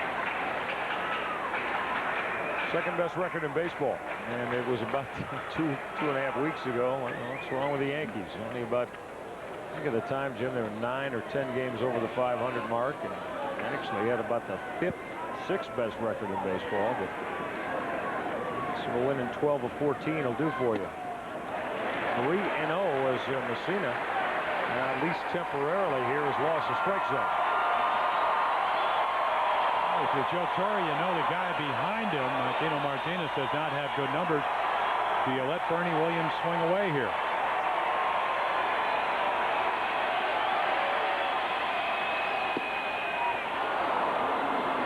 Three and 1 on Williams.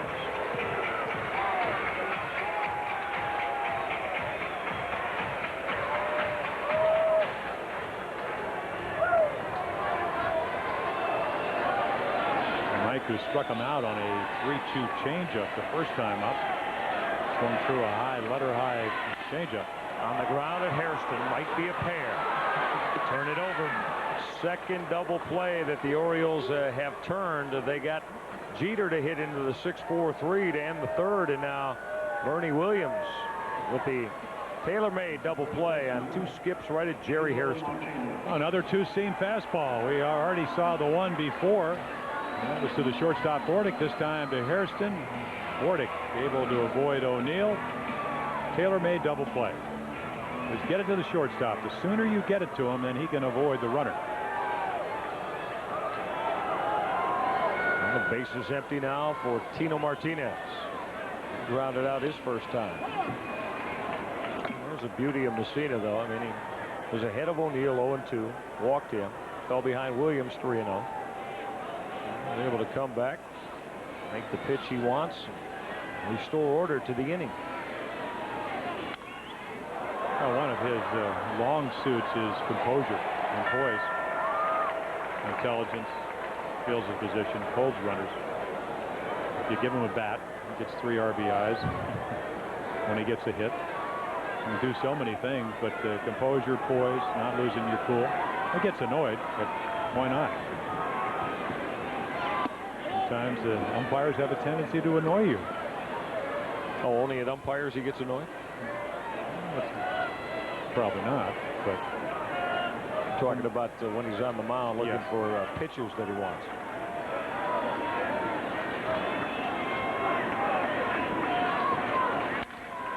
Fly ball, deep left. Surhoff on the track to the wall. He's got room to make the grab. Inning over. Martinez drilled it a long way, but B.J. Surhoff with room. The Orioles have tried to put a little heat on this man, Andy Pettitte, and they've done it with a 3-run lead at 4-1 heading to the top of the 5th. And the Albert Bell will lead it off for the O's. Bell to be followed by Jeff Conine and then Rich Amaral. Albert's had an RBI base hit tonight and also grounded out to third.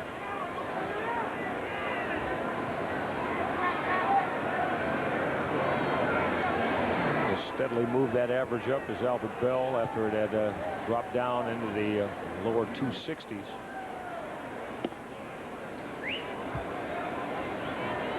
Jim, you were talking about it earlier. We'll see what the second half brings in terms of production at the plate for Albert Bell.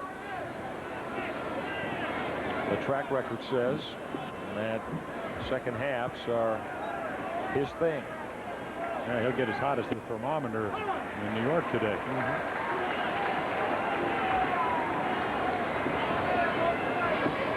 Well, last year he had a dazzling second half together, hitting 32 of his home runs, I believe, after the All-Star break. 31, I think. Yeah, something like that. A bunch.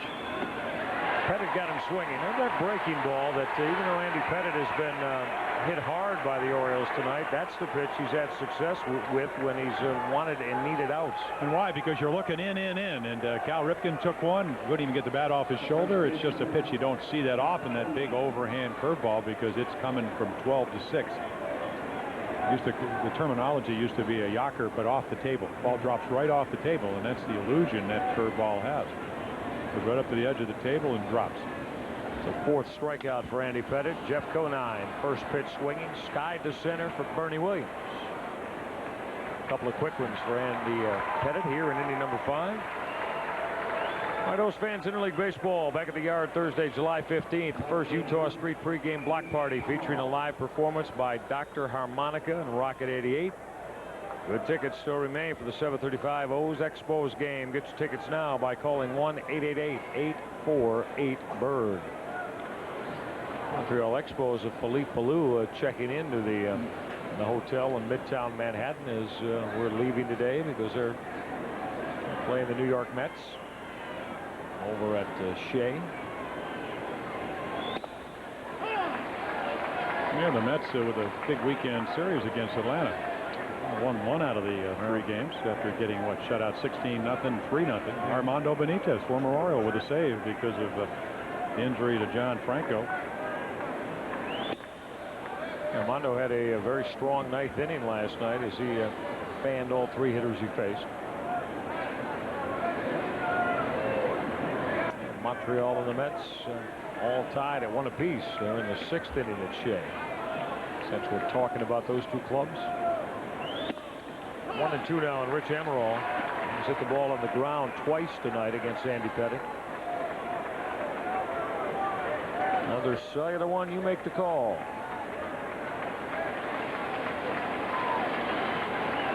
Dan Morrison made it.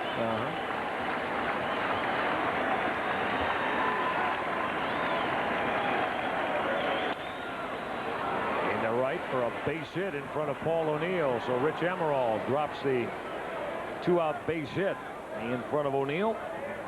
The Orioles have their 8th base hit of the evening against Andy Pettitte.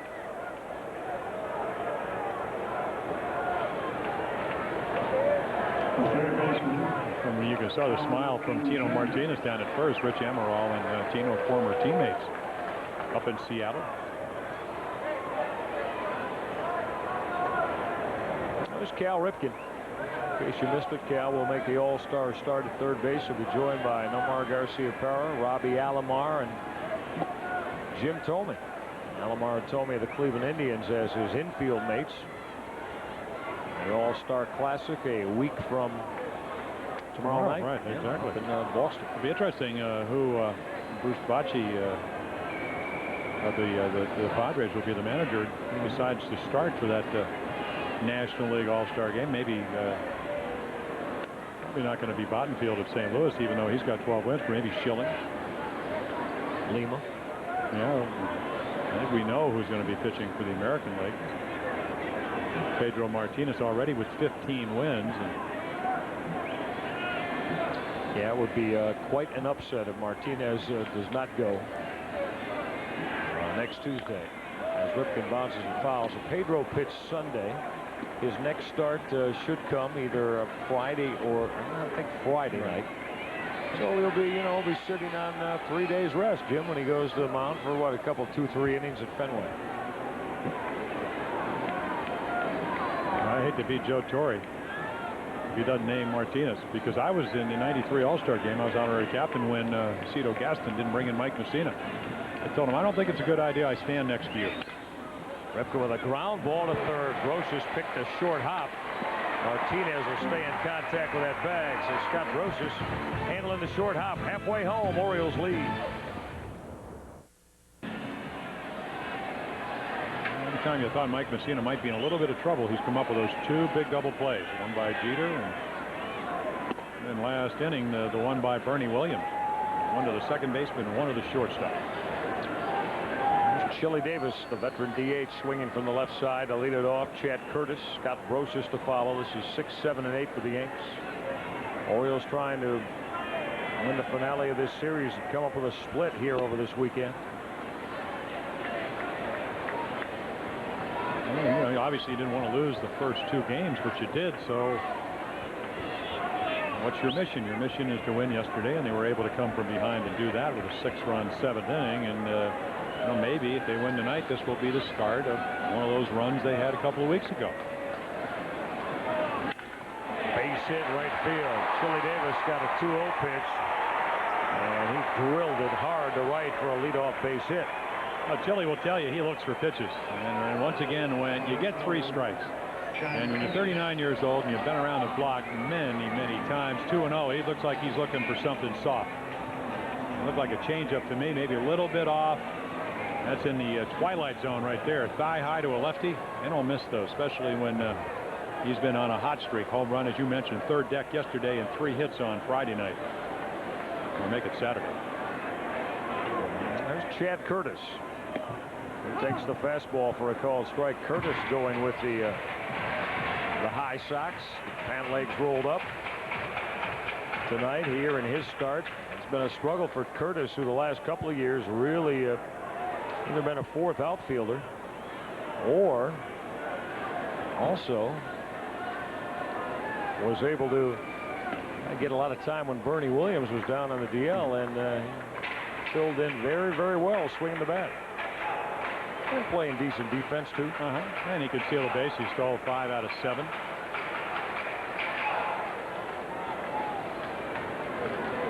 I was watching him take BP yesterday. Very frustrating not getting the results. Reminded me a little bit of Mike Portick or B.J. Surhoff. As Messina working over the outside corner, so he's ahead of Curtis at 1 and 2. We mentioned those good numbers that Curtis had coming into the game, and that 358 with 4 home runs. But once again, Mike Messina did not have the pitching arsenal. Doesn't mean that Curtis can't hit him. Don't get me wrong, but didn't have that cutter. So all of a sudden, I think Mike a much better pitcher. Even a lot of people felt he was doing quite well the way without that pitch. But that slider makes a big difference, and there it is. Bounce foul. And the reason it makes such a difference is because if you're a right-handed batter, that ball is going away from you. And also it's going to go down. It's going to be off speed. If you roll over at all, and that's what he did right there, he just tops it. You're going to hit a lot of ground balls to the left side. There's another pitch they can serve as an off-speed pitch. If you get it in a good location, you can get a lot of double plays on it, because what you do is you upset the timing of a hitter. drilled to deep center, but Brady Anderson should have room back near the track to reach up and pull it down. Curtis gave it a ride, but Brady Anderson, good jump on the baseball and got back to the track to make the play.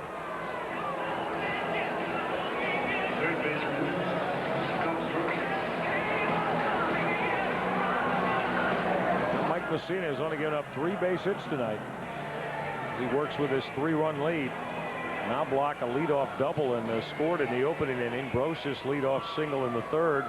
Davis a leadoff single in the 5th. So it's been the leadoff hitter in the odd innings tonight. Have had the base hits.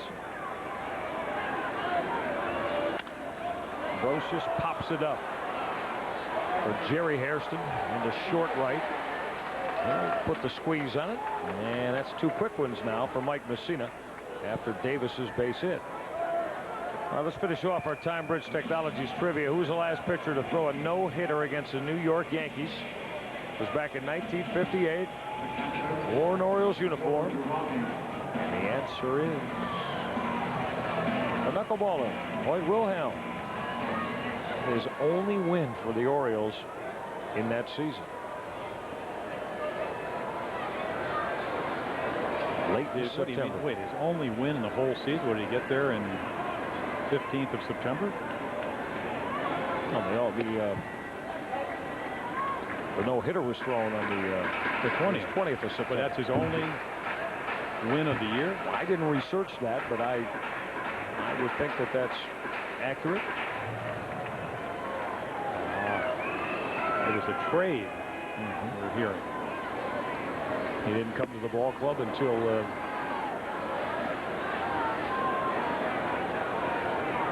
what, the middle part of when did he come to the Orioles that year?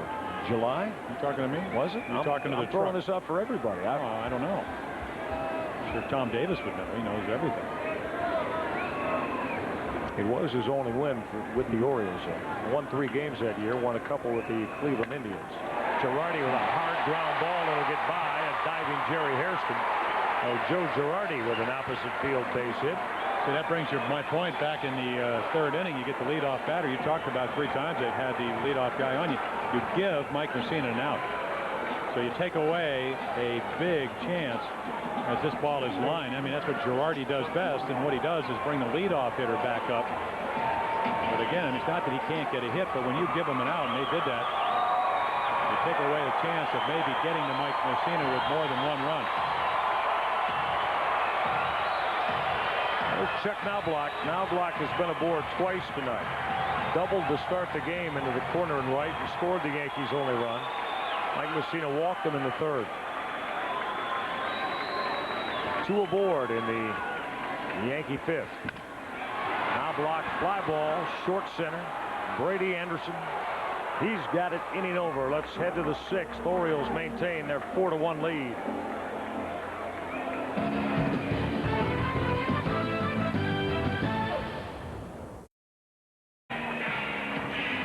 Michael Rega and Jim Palmer in steamy Yankee Stadium tonight. Temperature in New York City, some sections hit 100 degrees today. Heat index is our man Brian, our stage manager, always tells us about the heat index. 115 tonight, Brian. 115, somewhere in there. Brian says we'll go with that. He hasn't quite tabulated it yet, but yeah, a little breeze this morning, but flags are moving a little bit here, high atop the facade. The facade is right. Well, Jerry Hairston puts down a pretty nice bunt, but you saw there is no dirt, Jim. We talked about that the last time we were in. You see, as the grass in fair territory comes right up to the chalk line, so you get that little lip there, and the baseball will make that left turn. If it's got the correct spin, will kick off. No more dirt on the fair side of the chalk line. And also, that probably would be the flattest part of any infield, but most infields crown because of drainage. So you have that slope away from the mound, actually coming from the pitcher's mound towards the 3rd base or the 1st base line. It'll be interesting. The Orioles obviously trying to add offense because I told you about how hot it is. Mike Messina, along with Sidney Ponson and Chris Carpenter up in Toronto, lead the American League with 3 complete games. But if you're Ray Miller, you'd like to I'd like to get Messina to go as long as he can, as long as he's going to be effective.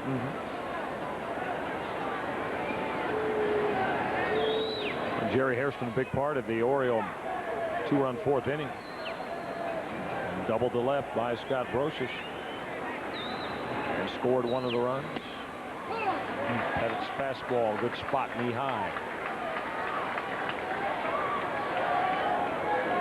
Still haven't seen a changeup that they all talked about.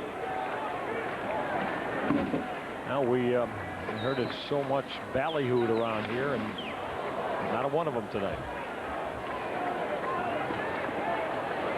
Seen the hook, seen the slider, the cutter, the fastball.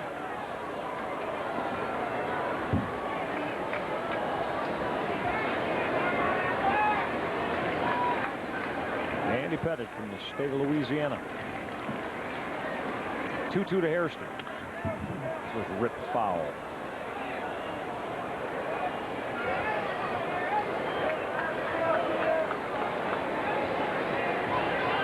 It was 1996, Jim, I mentioned earlier. Pettit had a lot of support for a Cy Young award, but he was edged in the late going, even though he was a 21-game winner. I learned a lot about him that year, because that's the year that through most of the middle of the season had tendonitis, severe tendonitis of the left elbow, and still went out there. The Yankees trying to win the American League East, eventually winning a world championship. And how about that game in the World Series when he beat Smoltz 1-0? Yankees coming back from that 2-0 deficit. And also his father. I mean, a lot of Yankees with problems. Broch's father with colon cancer, and Chuck Knobloch with father with Alzheimer's disease. Andy Pettit's father with open heart surgery last year. Ground ball at Derek Jeter. Hairston retired to start inning number 6. One of you racing fans, the Indy Racing League and the stars of the Indianapolis 500 return to Dover Downs Sunday, August 1st, teaming up with the American Speed Association. Stock cars for a wonderful racing doubleheader. For tickets, call 1-800-441-RACE. You ever get behind the wheel of a race car? No. Don't sound like you care to either. No, that would be fun. Well, I thought with your multitude of connections around the sporting world that maybe that might be an opportunity for you. Well, maybe if somebody's listening, they'll give me a call tomorrow night in the booth. But no, I was actually I think one of the big races to go down and be in the pit and all that. And everybody I talk to just say that their auto racing is just a wonderful venue when you get there. Johnson with a line drive that Scott Brocious is going to pick off. Shoe top high. Now Brocious making the play, and Johnson is out in the line drive to third. Now he's going to catch this ball. So you can see, get his feet set so you can go either right or left. Nice grab, and once again Charles Johnson hitting much better against lefties. Hit the ball well after hitting that line drive up the middle for a base hit the first time, RBI. Brocious actually looked around to see if Bill Miller, the umpire at third, called him out. Otherwise he was ready to throw it to first. Brady Anderson with an RBI double his last time, his 43rd of the year. Brady got a pitch that he could drive and did. Close to 400 feet over the head of Bernie Williams out near that 408 mark in dead center.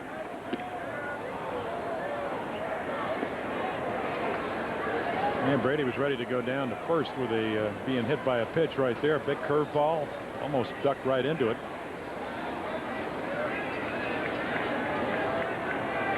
He awaits a 2-0 from Andy Pettit.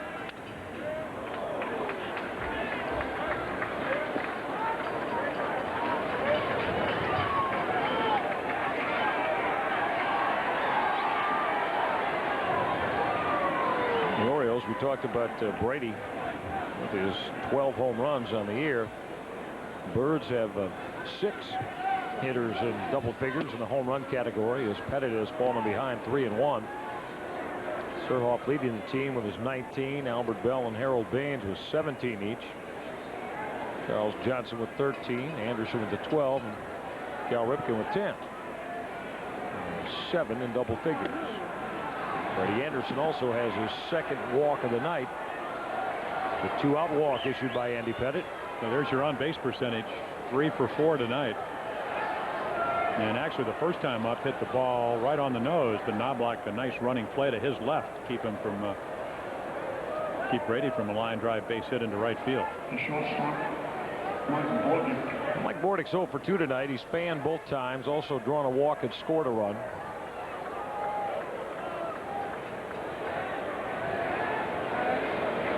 See, with a 3-run lead, Brady Anderson leading this club with 14 steals.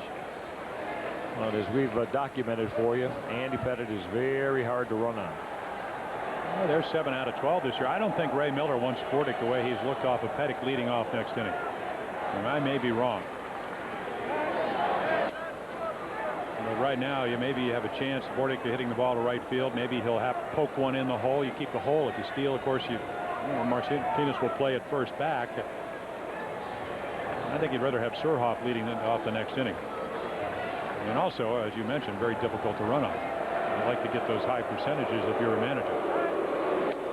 Brady 14 out of 18.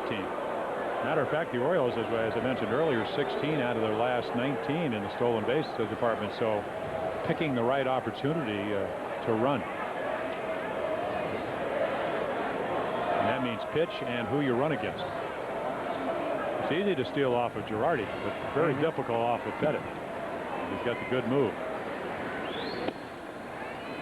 Cut fastball, missed down and in. Well, yeah, excuse me, Mike. Go ahead. No, just saying, but as far as the run game this year, it's almost like come in bursts for the Orioles. I mean, they've gone through stretches, a couple, 2-3 stolen bases a game, and then gone through periods where their success rate has fallen off. Well, one thing, they are on a pace to score about 67 or 8 runs more than they did last year. Somewhere in that range. Well, that hasn't been the problem, huh? You know, we're looking at better than 5 runs a game, actually almost up near 5.5.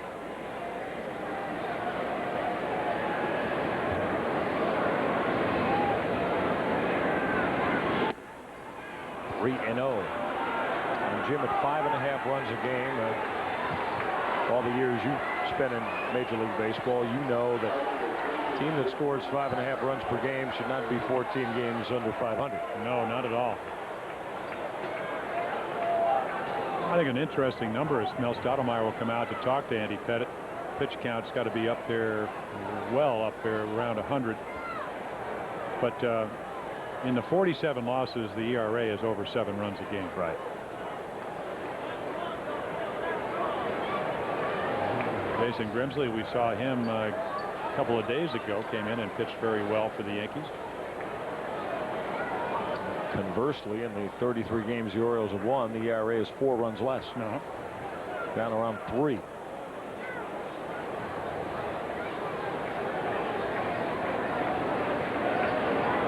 To Bordick on 4 pitches. Andy Pettitte issues the walk to Mike Bordick, so he had no problems at all with Hairston and Charles Johnson, and then issues back-to-back walks to Anderson and Bordick here in inning number 6. And this is certainly the way that the Orioles would have scripted this inning, because it gets the Birds' hottest hitter to the plate. B.J. Surhoff already 2 for 3 tonight, and has driven in his 66th run of the year. BJ with a 5 RBI day yesterday, grand slam home run included, and another run driven in tonight.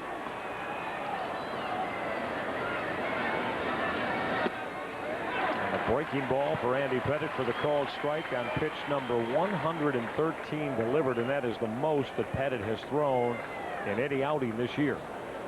Now, when you get your walk totals like he's had in his last 3 games, you walked 5, 4 of the last game, 5 already tonight. You know, his pitchers are going to be very limited. Ground ball at Tino Martinez. Played the hop, beats Surhoff to the bag. That'll do it for the O's. Into 6. We're through 5.5 in the Bronx. Orioles lead it 4-1. It is, you look at nighttime, summer in the city. Back of my neck getting burned and gritty, Jim. Yeah, man. Well, John Sebastian once put that to music with a loving spoonful. Yeah. And this is summer in the city. Is it ever?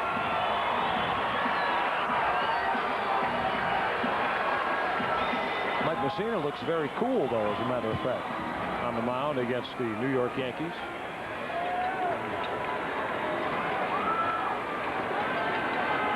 Derek Jeter bounced into a double play his last time.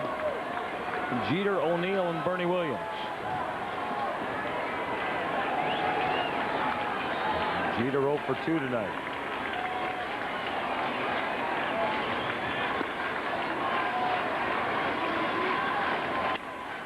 Ground ball to Mike Bordick's right. He'll pick it and throw out Jeter by a step. Well, you see how Jeter gets down the line. I mean, I said it all last year. Obviously, the Yankees having an incredible year, 114 wins, 125. But part of the deal is they play this game as hard as anybody in the game, maybe even harder. And one of them is that Jeter runs out every ball, even though Knobloch didn't have a career year. I mean, it's just a routine ground ball. Look at him go. And you think it doesn't make it more difficult for an infielder to know that a guy's going to run that hard? I mean, that's what more can you ask for? Mike Bordick knew it. You see how Bordick quickly transferred and knew he had to gun a strong throw over to get Jeter. Mike Messina, though, keeps Derek Jeter off. Paul O'Neill, who was rounded out and walked tonight.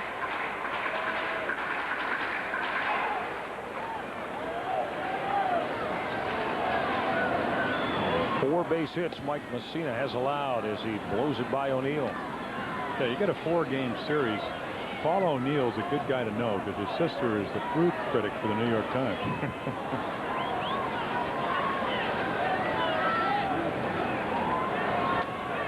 Samplings are and knowing how much you like food.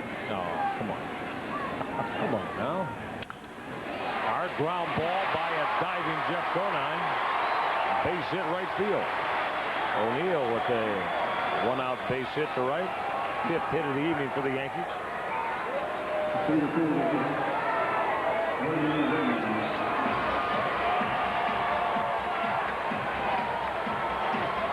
Bernie Williams now. Bruce Keeson's going to make a quick call down to Elrod Hendricks in the Orioles bullpen. Well, Doug John was already up throwing, and I would imagine could be the case, I suppose, if the Martinez, the left-hander Martinez comes up.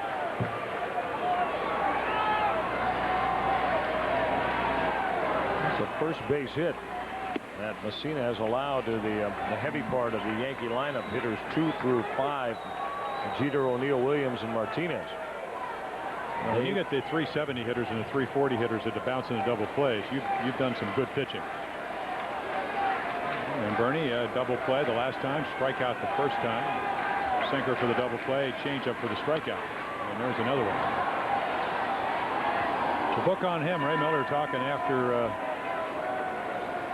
he had a couple home runs against Sidney Ponson, is that you just don't want to throw him fastballs. Just a real good fastball hitter. Jason Johnson, throwing him one, and he was just all over it.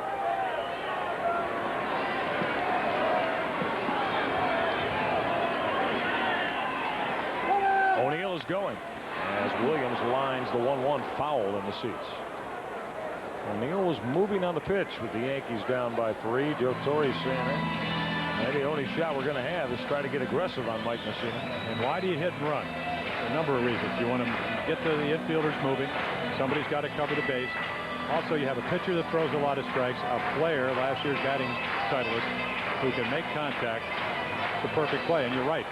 They're not hitting him. I mean, occasional hits, but he's made big pitches on a couple of occasions tonight. Maybe he can get lucky. As it turns out, Williams hit the ball hard, but it sliced foul. And Messina readies for the 1-2 pitch. Base hit left field. Changeup away, and Bernie Williams stayed on it and drove it to left. After surrendering the first hit to the hitters 2 through 5, back-to-back from O'Neill and Williams. Now, this is a pitch he struck him out with the first time up. This time he hangs it, as you mentioned. And Sorhoff will get it on a couple of hops, and out comes Ray Miller. Remember, a hot night. If you're Ray Miller, you certainly do not want to relieve Mike Mussina. But on the other hand, I mean, the weather is that difficult to be able to sustain any kind of momentum and stamina you might have. You saw it happen to Clemens yesterday. Well, Mike Mussina is going to exit here in the bottom of the 6th after back-to-back base hits. Tell you about Doug Johns in a minute. Mussina leaves with a 4-1 lead. Orioles with a 4-1 lead as Mike Mussina departs. Jim, pitch count at 89, so certainly not inordinately high for the Oriole ace. And as you speculated, maybe obviously this close to 100-degree temperature tipped the hand as far as Ray Miller's decision. And very high humidity. Doug Johns, we saw him a couple of games ago, came in and pitched a scoreless 8th inning, gave up a one-base hit and a strikeout. But if you're Ray Miller, you're going to the bullpen. You probably didn't really want to, but you knew that Mussina might have lost some of his stamina. And you hope the numbers, the matchup 2 for 12, Martinez against Johns, will be held true tonight. Doug Johns quickly ahead with his breaking ball to Tino Martinez. Doug Johns been doing a very nice job out of the Orioles bullpen.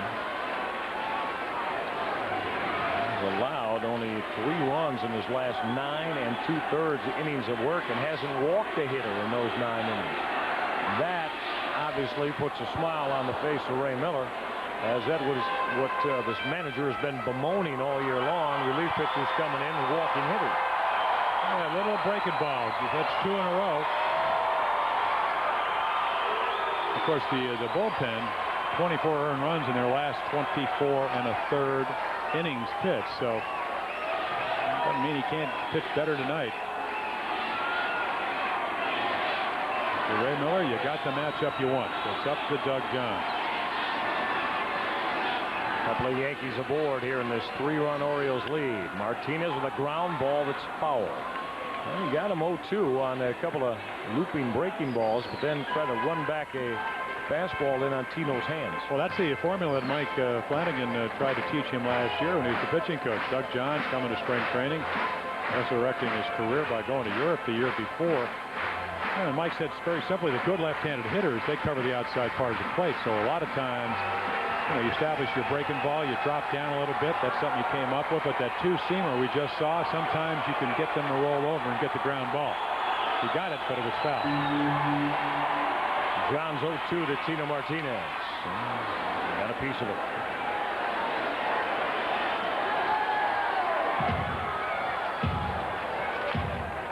Of course, the 2-seam fastball is meant to be thrown down. Ball up and in, and a different story.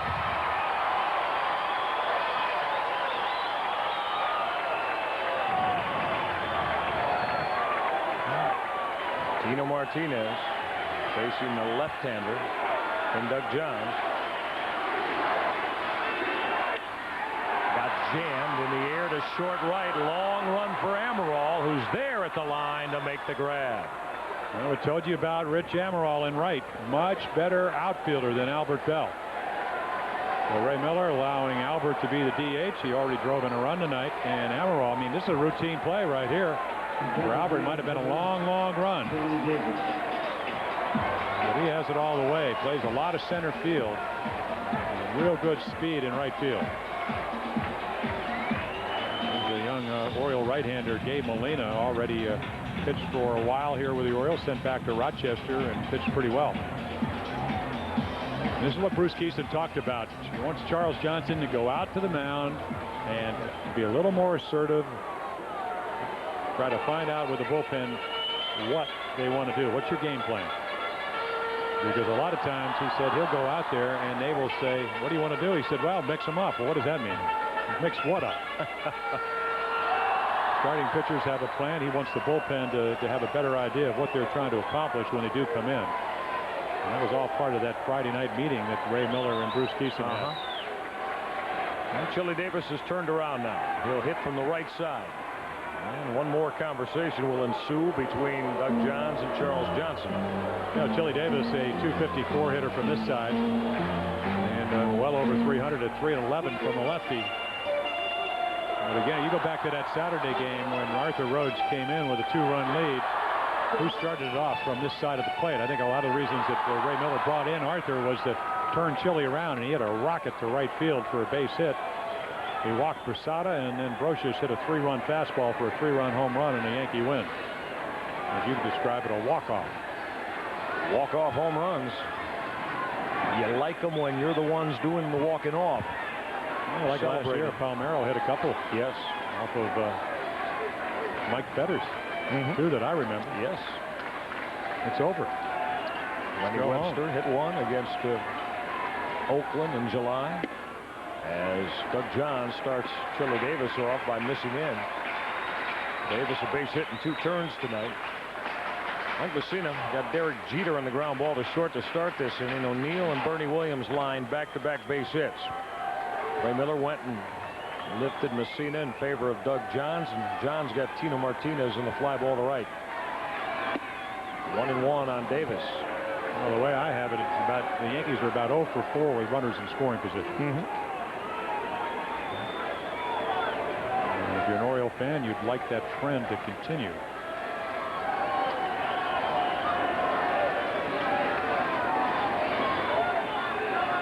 See how the bullpen operates tonight.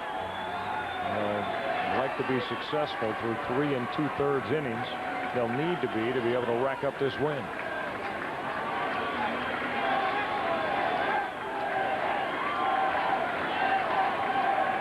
Doug Johns has slowed things down now as he sets the deal to Chili Davis. A turnover, a fastball, 2-1. Well, Chili Davis very good in these situations, over 300 at 324. Of course, we don't know how many of those base hits came right-handed versus left-handed. But he is a situational guess hitter when he gets the count in his favor, as it is now.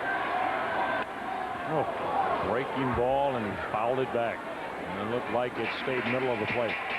Well, there's your home run swing. That was your 3-run home run swing.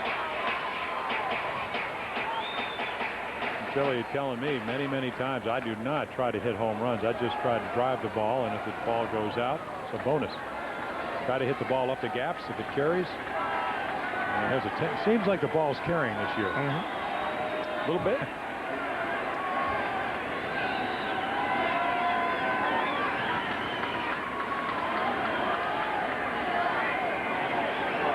Johns 2-2. Is driven to deep right, but it is going to fade foul into the corner. And missed by a lot down in the right field corner, but Davis knew it was going to fade foul. And Doug Johns is hoping. See, they get the ball, try to go in. He doesn't quite get it in.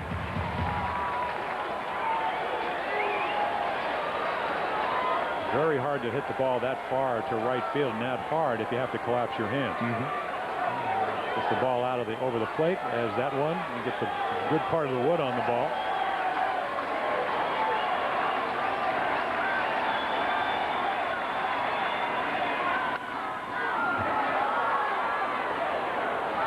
Battle going on between Doug Johns and Chili Davis here in the 6th inning.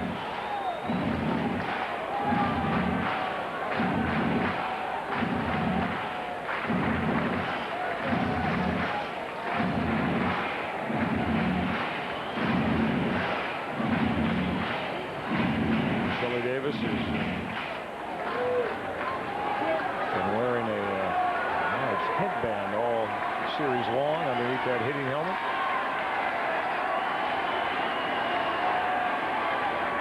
Again a 2-2. This is drilled to deep left. Surhoff chasing back, reaching up, and he made the catch. A tremendous running catch by B.J. Surhoff.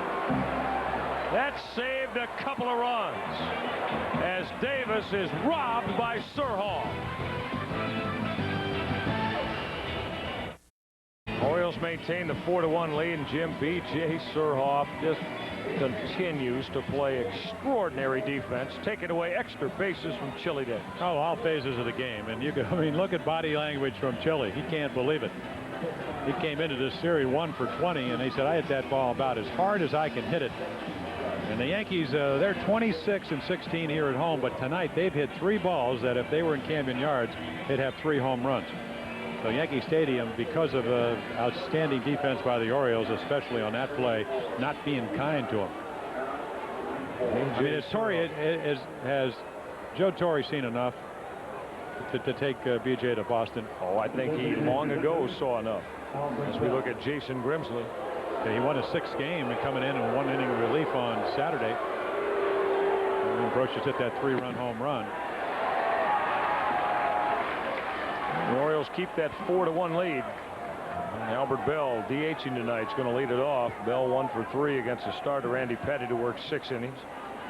And leaves as the pitcher a record. This is skied to short right off the bat of Bell for Paul O'Neill. A couple of pitches and 1 out here in the 7th. So Andy Pettit worked the 6 innings, as I mentioned. Charged with the 4 runs, walked 5 and threw 116 pitches tonight. He will not be able to even his record at 6-6 and get the loss. Though if the game stays the way it is. Yeah, that's 14 walks in his last 3 starts. It doesn't please Mel Stottlemyre or Joe Torre. And Jeff Conine is 0 for 3 tonight. Hit the ball in the air all 3 times. Ground ball over the mound. Base hit center field. Jeff Conine with a first pitch single up the middle by Grimsley. Base hit number 9 on the evening for the Orioles. First for Conine. Yeah, Jason Grimsley out of baseball since they're at least out of the major leagues for a couple of years. I had a chance to talk to him. He came in and pitched that game on Saturday and got his 6th win. I said, is that a splitter you throw? He said, no, it's what they call a dry sinker. He throws a 4-seam fastball, a slider, and then he holds the ball like Gaylord Perry used to hold the splitter, or the spitball, which is where you don't put your fingers on the seams. And you can call it a dry, a dry sinker. Actually, Art Fowler used to be Billy Barton's pitching coach. Both here in New York and Oakland used to teach that pitch. Maybe get a little moisture and that ball goes down, but that ball dropping precipitously on Saturday. The emphasis on the dry part of the pitch, right? Amaral with a fly ball left center field. Chad Curtis cruising to the gap. Amaral out on the fly ball to Curtis in left. Take a look at the Southwest Airlines game summary as we are in inning number 7. The Orioles have put 4 on the board in the first 4 innings. You see the RBI producers. Yankees, they're 1 through 5 hitters, 3 for 13. They've driven in the only run tonight. And Cal Ripken, now the owner of the 15th most doubles in Major League history, is doubled tonight. Cal 1 for 3, that 2-base hit, and scored a run. He faces Jason Grimsley. Grimsley last year bounced around, Jim. As you can see, he's kind of got a plus arm. No question about that. But the chances with Cleveland. He's finally settled in and found a home here in the Yankees bullpen. Ripken with a drive to deep left center. Curtis, track, wall, see you later. Number 11 for the all-star third baseman. He got it all and took Jason Grimsley on a ride and out of here in deep left center field.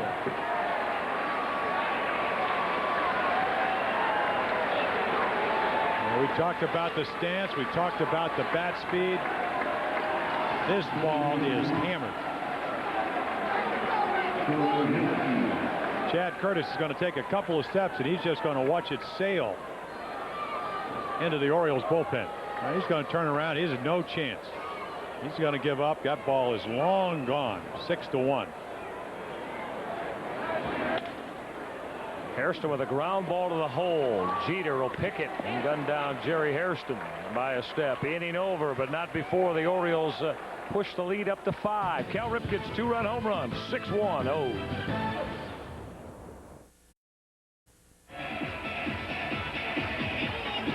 Orioles with 2 in the inning number 7, courtesy of Cal Ripken's 11th home run of the year. Cal now just 5 away as far as the 400 mark on the home run side, and he's also reached another milestone, his 1,000th career extra base hit.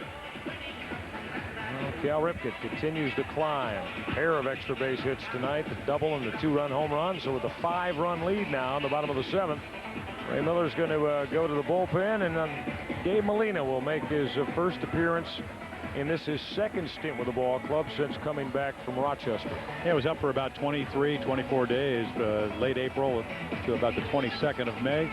Pitched well on occasion. I like his stuff. Saw him pitch a couple of games down in Texas. When he gets ahead, he's a good sharp breaking ball, good curveball slider, but in hitters counts against one of the better hitting teams, the Rangers, it struggled, so he went back down to Rochester, and very good numbers down there in 24 appearances. A 1.88 ERA, 1-1 record, 8 saves. Going to go with youngsters in your 14 games under 500. Why not give somebody with good ability an opportunity to see if he can pitch up here, especially when so many others have failed. Yes, that stands to reason, partner. Chad Curtis can lead off the bottom of the 7th as the Orioles lead it by 5 as Molina went to the slider to get ahead. Gabe made his Major League debut on the 1st of May, throwing a scoreless inning against Minnesota Twins. Curtis at 0 for 2 tonight. Yeah, that's a good breaking ball. Just turned 24 in May out of Denver, Colorado.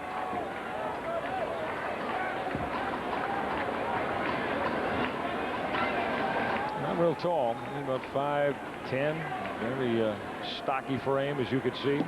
On 3 sliders, Chad Curtis is gone. Molina ringing up Chad Curtis. Well, you're sitting on the bench, you say this is nasty. Couple of one-arm swings. Chad Curtis doing the old fugitive. One-arm man. Yeah, the one-arm man. I tell you, when Dempsey was facing Ferguson Jenkins, who had that darting slider, about 8 or 9 consecutive swings one night down in Texas with one hand. 180s. Almost 270s. Just like a cyclone. Like he planned it that way, huh? Our SK baseball board? He didn't plan it that way. Boston with a win over Tampa Bay. The Red Sox started tonight 3 games behind the Yankees in the American League East. Scott Brosius base hit in 2 tries against the O's starter Mike Messina tonight. Messina in line to pick up his 10th win of the year. The Orioles maintain this 5-run lead.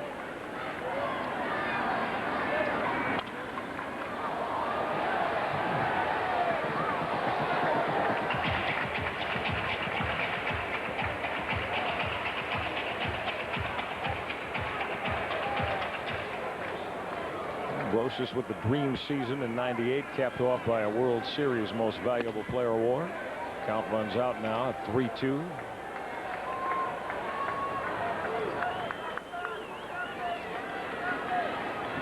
Certainly going to get a chance to see if he fits in as part of the future. Gabe Molina, he walks Scott Brosius. Well, that's not part of the future as far as Ray Miller. That meeting on Friday, that clubhouse meeting, just try to be aggressive. Certainly did it to Curtis, unable to do it to Brosius.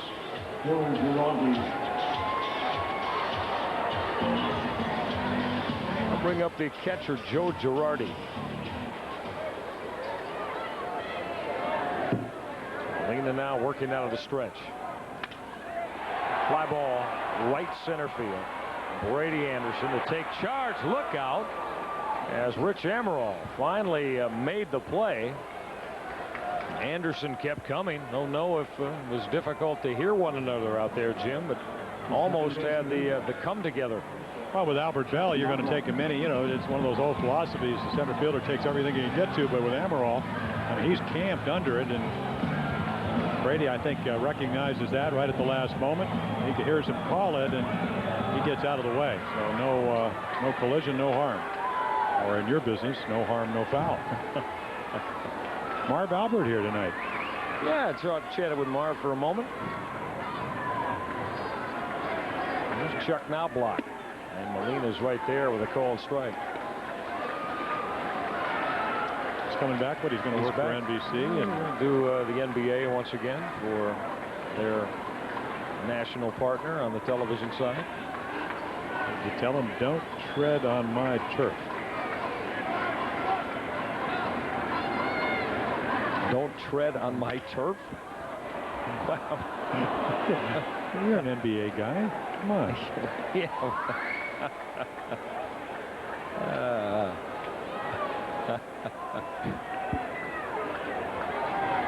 Marv's son Kenny, who formerly worked with HTS as a Washington Capitals play-by-play announcer, now here in the New York City market. 0-2 to Knobloch. Fastball misses in.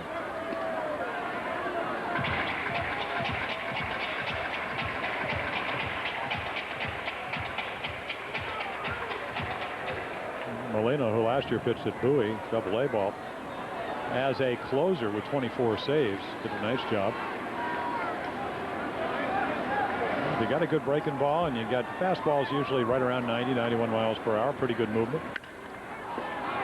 Knobloch skies to short right center. Rich Amaral's got it, hitting over. Let's go to the 8th. Orioles hold a 6-1 lead over the New York Yankees. Split this 4-game series here at Yankee Stadium after losing the first 2 over the 4th of July holiday. And got rid of the 10-game losing slide last night. Now trying to turn it back around again. Charles Johnson to lead it off here to begin the 8th against Jason Grimsley, Johnson, Brady Anderson, Mike Bordick.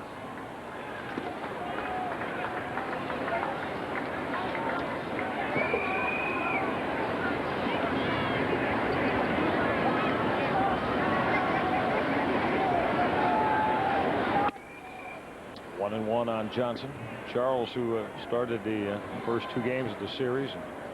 Jim was saying a tough time picking up the baseball. David Cohn and El Duque, the first 2 games, struck out 5 times.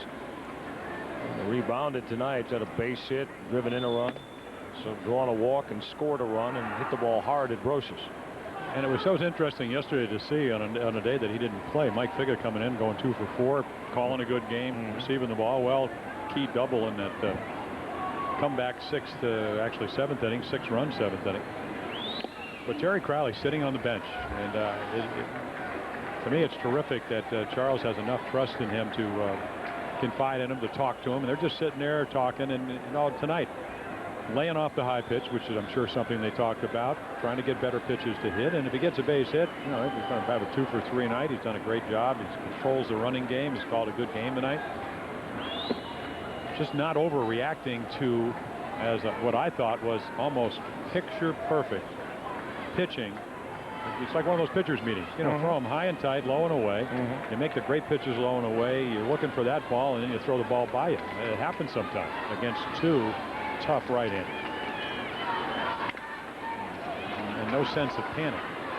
And that's what 162 games is all about. Trusting that you're going to have those months where you hit 8 or 9 home runs like you did in May, and you're going to have some months where maybe you start out struggling. Good news is he's so good defensively that he's going to get an opportunity to play on a regular basis. Doesn't have to worry about any job security. Girardi not able to hang on to the foul ball. And you mentioned 162 games, Jim, right at the halfway point tonight. We talked about this a little bit earlier. Yes, the All-Star break isn't until Sunday officially, but this is game number 81 for the O's tonight. Halfway through this 162-game baseball ride. And missed inside, so Charles Johnson has a leadoff walk here in the 8th. Drag out our cellular one. You make the call. Take a look at this pitch again. The center fielder, Brady Anderson. That's that dry sinker we talked about. It just tumbles, and it tumbled inside. So a good night for Charles. Base hit, a couple of walks, the ground out, on base 3 out of 4 times. It's like Brady Anderson, who has done the same thing. Drawn a pair of walks and launched a double over the head of Bernie Williams, even in his 43rd run of the year as part of a 2-run fourth. Line drive, Knobloch will spear it, and not able to get Charles Johnson, who was scampering and to the ground to get back to the bag, as Anderson hit a wicked bullet right at Chuck Knobloch. Yeah, baseball vernacular, a seed. Second line drive that Knobloch is corralled. This one even hit harder than the one back in the first inning. Nice base running by Charles Johnson. But you know, the minute a ball's hit that hard, you're only going one base anyway. Mike Bordick now looks at a called strike.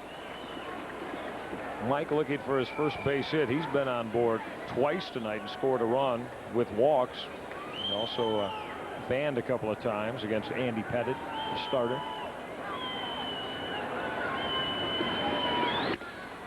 Tried to check it and couldn't. Yankee pitchers tonight have issued a total of 6 base on balls, and they've come to 3 hitters. 2 to Anderson, 2 to Bordick, 2 to Charles Johnson. The 0-2. Bordick will stay alive. Toronto in tomorrow, Jim. You can well imagine the Orioles will have fresh memories of what just transpired over a 3-day period at Skydome. But on the other hand, if you're going to, if you can win tonight and you're positive, you know you should have. If you had any kind of bullpen performance at all, you win all 3 games up in Toronto. Unfortunately, they didn't. And we told you coming into the night, 24 earned runs and 24 in the 3rd innings, but 19 blown saves. The highest mark in all of Major League Baseball. As you mentioned, I only saw a little bit of the Scotty Erickson game because I wasn't broadcasting, but pitched well until he gave up that 3-run home run to Delgado opposite field. So he'll pitch tomorrow night against the Boomer. And then Jason Johnson against Joey Hamilton. I like that. The way Johnson's been pitching, you got to like that matchup. And then you got your second best pitcher on the team, Sidney Ponson, who pitched another game, a good game against the Yankees against Kelvin Escobar. And he can pitch. Another good young pitcher. But Ponson with an ERA of 2 runs lower than him. So if you're looking for positive matchups, there they are. We'll be on the Orioles television network to start it tomorrow night, and then here on HTS, the cable home of the Orioles, Wednesday and Thursday. And Tom Davis will be back at work as he'll bring his brand of baseball finery to us with Orioles Report. 7 o'clock Wednesday, 2:30 Thursday. 3-2 pitch. It's bounced foul.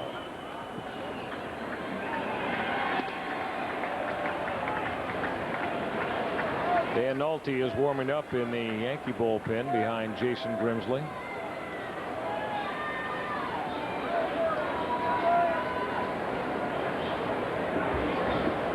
Grimsley gave up the 2-run home run to Cal Ripken. 395 for Cal, now 5 away from 400. Johnson goes 3-2 pitch, misses. Mike Bordick has walked for the 3rd time tonight. 7 walks issued by Yankee pitching.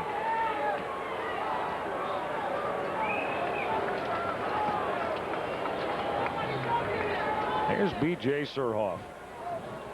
2 more base hits. Nolte was throwing a moment ago. Now either he's ready or he's been told you don't need to stay up, one or the other. And he pitched yesterday, and doesn't take long to get loose in this weather. No. How about the night BJ's had? 2 base hits, driven in his 66th run of the year, hitting .340, and with it a 4-1 game, made a tremendous running catch over the shoulder to take away extra bases, and 2 runs easily would have scored. 2 outs when Davis hit the ball. Yeah, it's 4-3 with a man on second. And Ray Miller probably having to make a pitching change. As it turns out, and Raquel hits a home run. It's 6-1. The dry sinker from Jason Grimsley. Oh, it acts and reacts like a splitter. It just tumbles down. Four-seamer, you get the backspin. Throw without the seams, it has that tumbling effect. What Cal Ripken hit for the home run was the four-seamer. Aerodynamic, it goes a lot farther. You didn't notice. Surhoff bounces it behind the plate. You see Dan Morrison telling Joe Girardi it was a foul ball.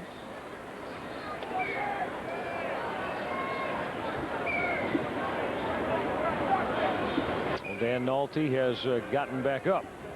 Throw in with Billy Connors down in that bullpen.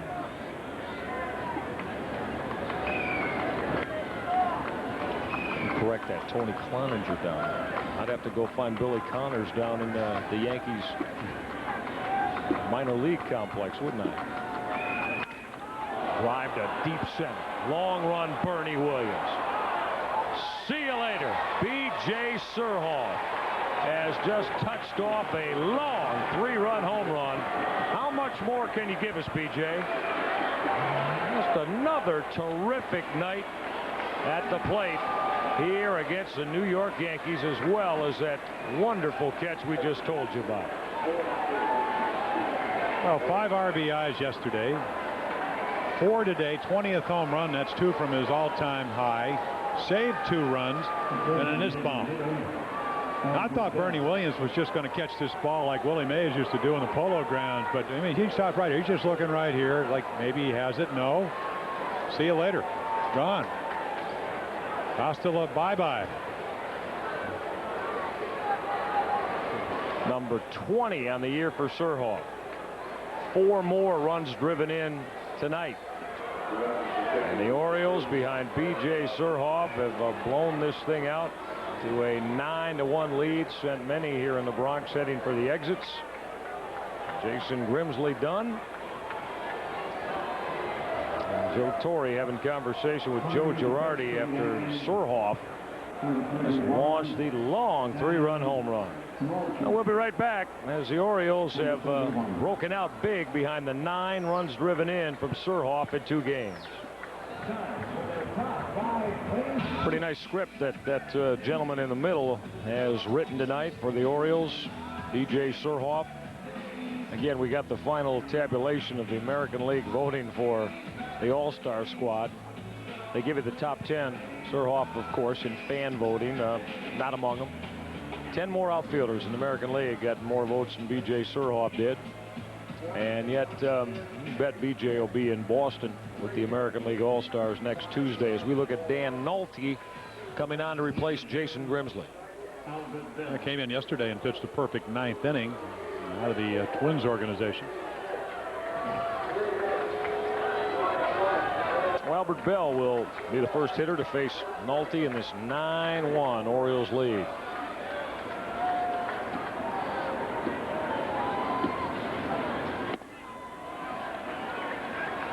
Bell tonight, base hit in 4 tries, had a RBI single up the middle in the opening inning against Andy Pettitte.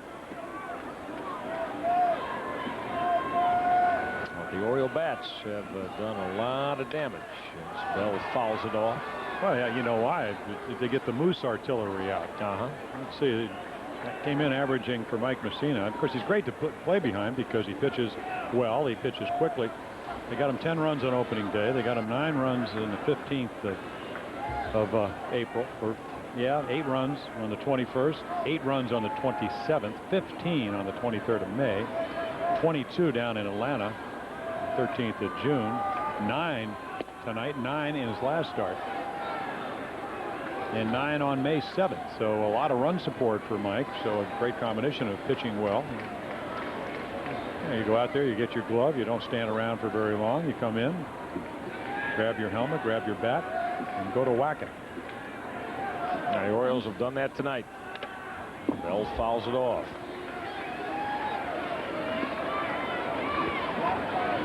And the O's look like they're going to be able to approach the Toronto series feeling a little bit better about themselves after ending that 10-game losing streak.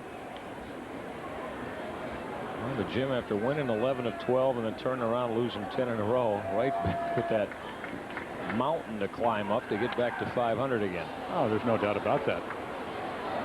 But after those losses started mounting a little bit, I think it was important to note that because of them, and of course the injuries to DeShields and the bullpen failing, Molina's up here.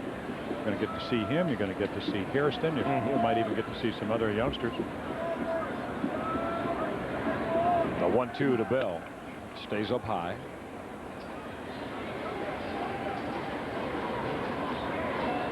So you pretty convinced that's what might transpire as we enter the second half? That's not my decision. No, I'd like to see it happen. I think it was such a positive thing, late in. I'm going to go back to that '88 season. Talked about it the other night. 21 losses to start the season. Went with a lot of young players. Acquired some more athletic people.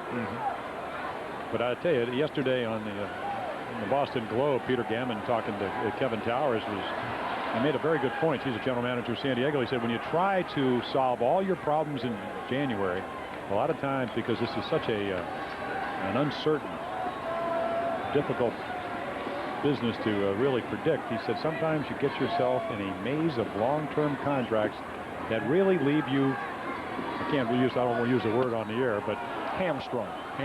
Yes. So the Orioles do have some of those problems, but they do have some young talent in minor leagues, and maybe because of the fact that they have underachieved this year, for whatever the reason, they'll get to see some of them. Yeah. And that could be a very positive thing. That's what a farm system's for. That's what a lot of your good clubs trades, free agents, and your farm system. And just speaking for, we talk a lot to Oriole fans, obviously. Enjoy doing it around the city or at the ballpark. I feel that a lot of them would rather enjoy just that very scenario that we described. Taking a look at a lot of these talented young kids that the Orioles are trying to groom to hopefully be fixtures at the major league level. And then you leave it up to Frank Wren and Bruce Mantle, the general manager and assistant general manager, to make the judicious. Albert Bell with a shot to left into the corner. Extra bases for Bell. That is only the 7th double for Albert.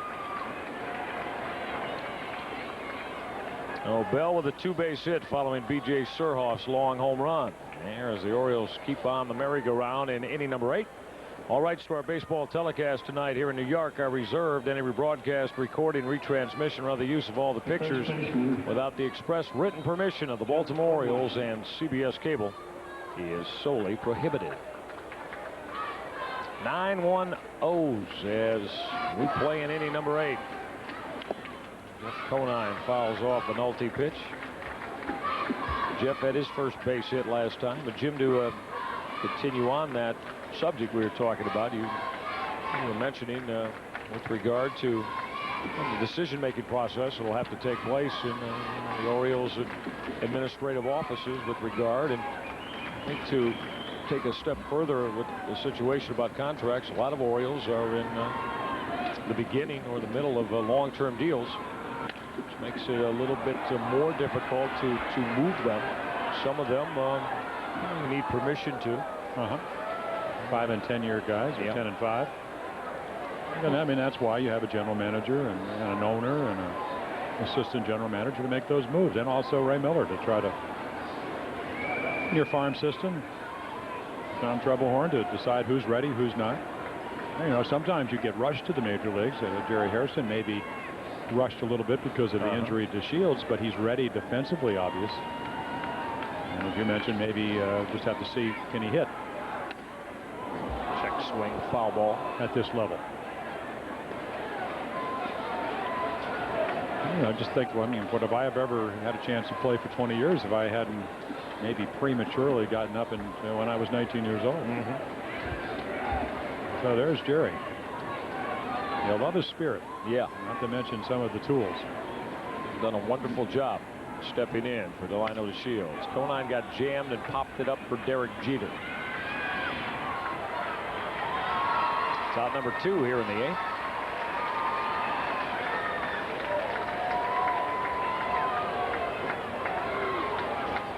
And of course, Jim, you, as always, this time of year happens. Well, there's been speculation in a lot of areas around the country of interest that might be piqued in other ball clubs in some of those on the Orioles roster. Now, will any of that come to fruition? Again, well, those decisions will be made by the Orioles hierarchy here in the next couple of weeks. Last year, obviously, the decision was made after a 38-50 first half in which the Orioles were 17 games and a half out. Stay the course coming out of the All-Star break. And the ball club got hot before finally succumbing in late August. This is probably a little bit different, though, this time around. Well, I think they're a little more deficient in the bullpen. You know, last year they had Alan Mills and et cetera, Benitez, even though he had that emotional loss of poise and composure here back in May. But they were 38-50, right, having lost 3 one-run games here, and then went on a 32-10 streak, only to lose 10 straight. 10 in a row. Yeah, back on August 23rd through September 2nd.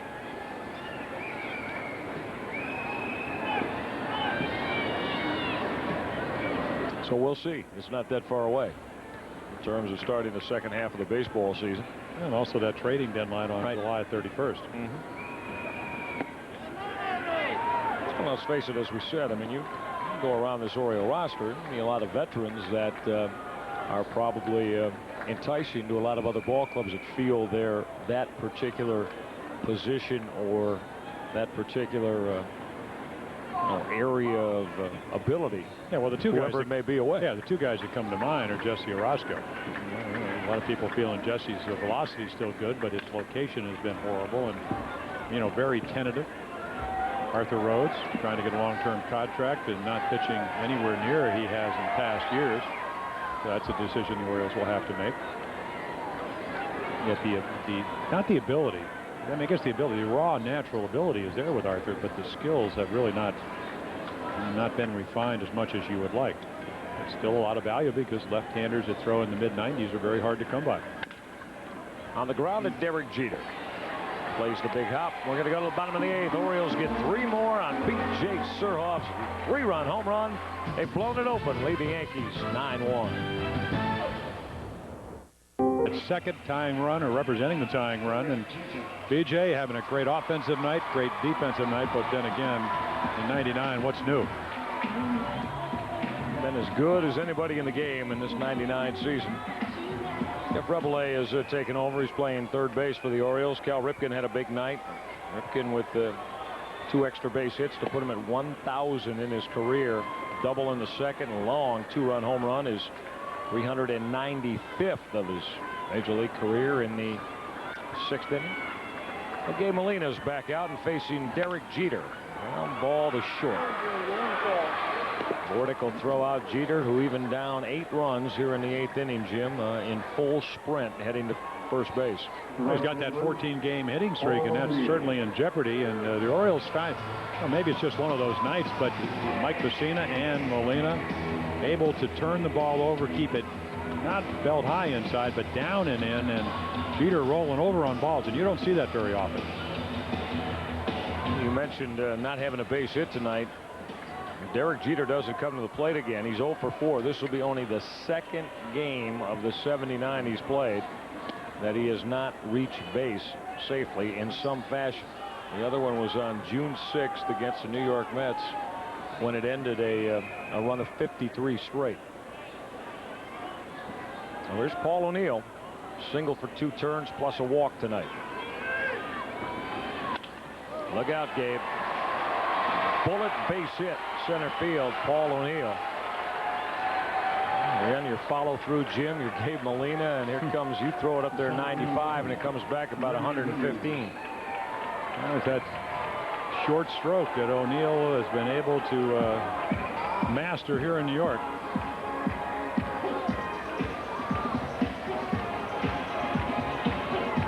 Bernie Williams to the plate. Williams 1 for 3. O'Neill and Williams had back-to-back base hits in the 6th, and at the time it was a 4-1 game.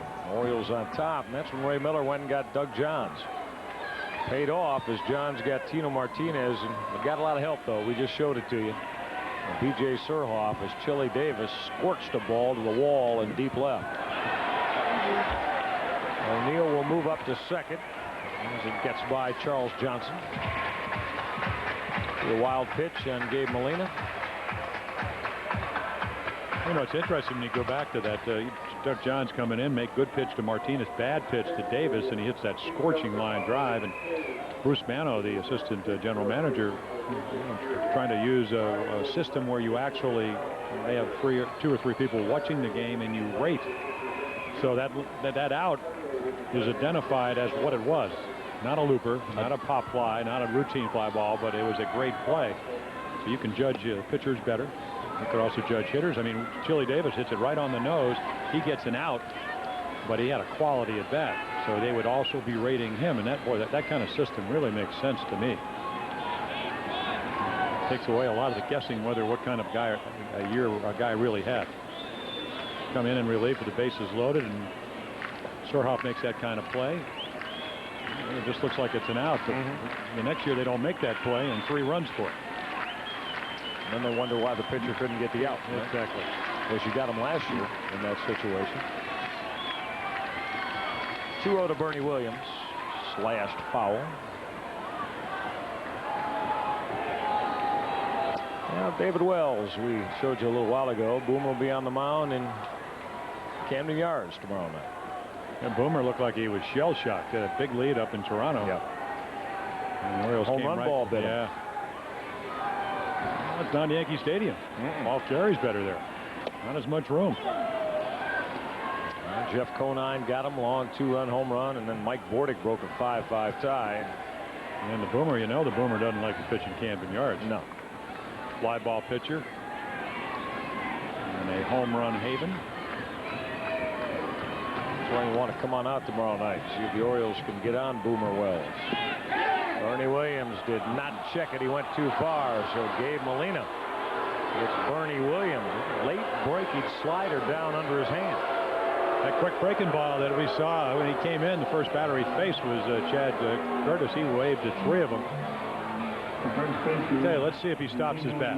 No, not even a chance.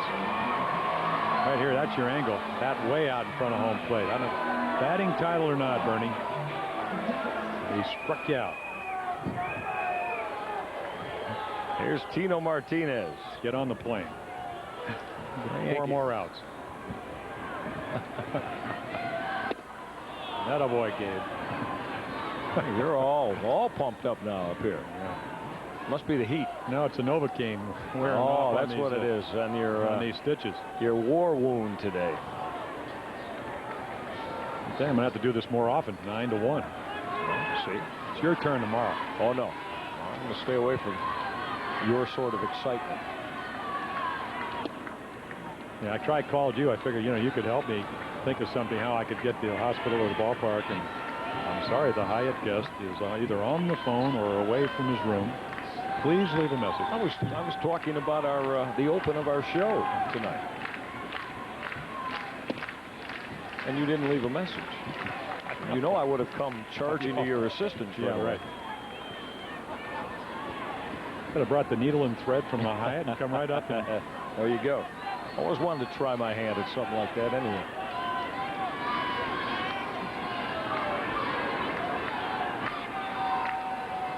Two 2-1 pitch forthcoming to Tino Martinez. 3-1. So these are the counts that Gabe Molina had trouble when he came up for that 22-23 days. He would get behind good hitters. They can look for their pitch, and then all of a sudden he becomes more predictable. Unless you're going to throw a lot of breaking balls and when you're behind in the count, well, I'm not sure he can do that at 24. The fastball maybe not quite good enough to. And then all of a sudden he knows that, so he thinks I got to make the perfect pitch. Not able to make it, and with a 9-1 lead, the last thing you want to do is walk somebody. Well, 2 on now with 2 out. Bruce Keeson is on his way out to the mound and have a chat with young Gabe Molina.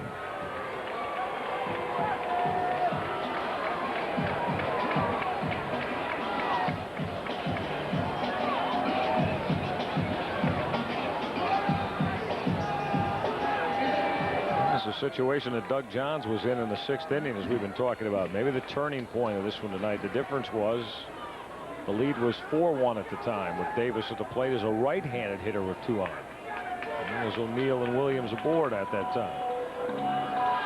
But again, that meeting, to go back to that meeting on Friday night, I think the frustrating thing for Ray Miller obviously is the result, but also the way the bullpen has gotten around to those results.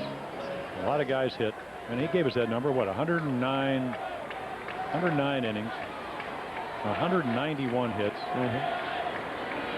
159 innings, 109 walks, and 26 guys hit by pitches, and then 190 hits. So it's like 330 base runners going into Friday night's game.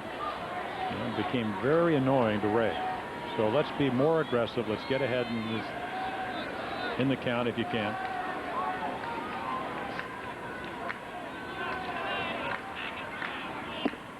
We know now on Chili Davis. John Maroon, the Orioles PR chief, stopped by to tell us that Mike Messina's first win at Yankee Stadium was the 26th of May, 1993, and that was his first career start here. And last 6 starts in the regular season, 0-4 from Messina.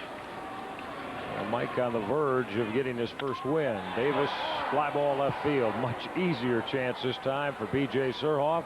Inning over. We're heading to the 9th. Orioles with a big 9-1 lead. HCS coverage of Orioles baseball has been brought to you tonight by Southwest Airlines. They have fares so low you have the freedom to go places. By Geico Direct, the sensible alternative. So by Advance Auto Parts, the best part is our people. By Heineken, it's all about the beer. Heineken. And by Bell Atlantic, wild things are happening. Bell Atlantic, see you there. On a steamy, sultry night at Yankee Stadium tonight, the Orioles on top of the New York Yankees 9-1 as we head to the top of the 9th. Trey Bellinger will take over for Derek Jeter at shortstop.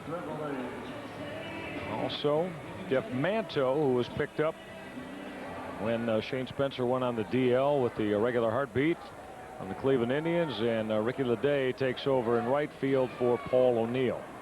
A lot of changes here to start the 9th.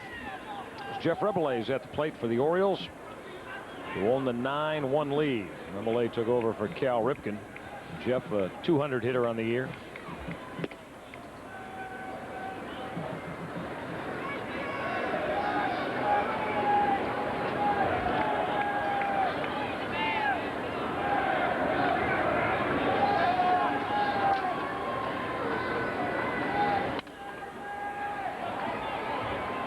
Really a dilemma for the Orioles. What do you do when DeShields comes back? You send Hairston back for more seasoning.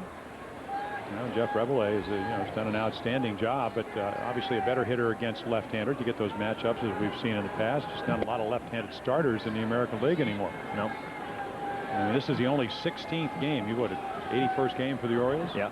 16th start against left-handers. That their starting pitcher's gone out there that threw with from the southpaw side.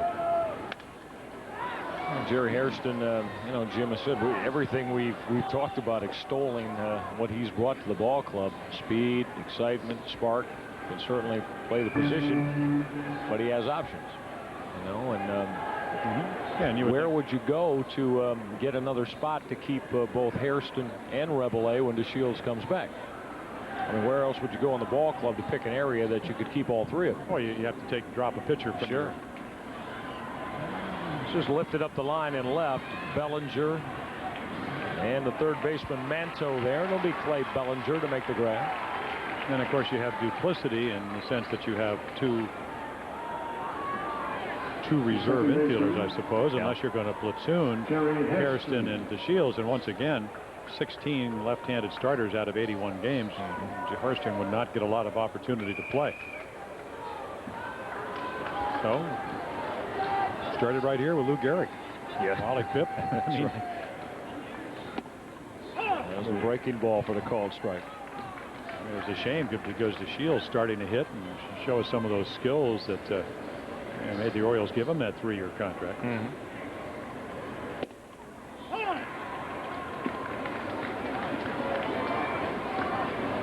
I think over the long run, though, it would be nice to see Harrison have a full year at AAA and see what he can do.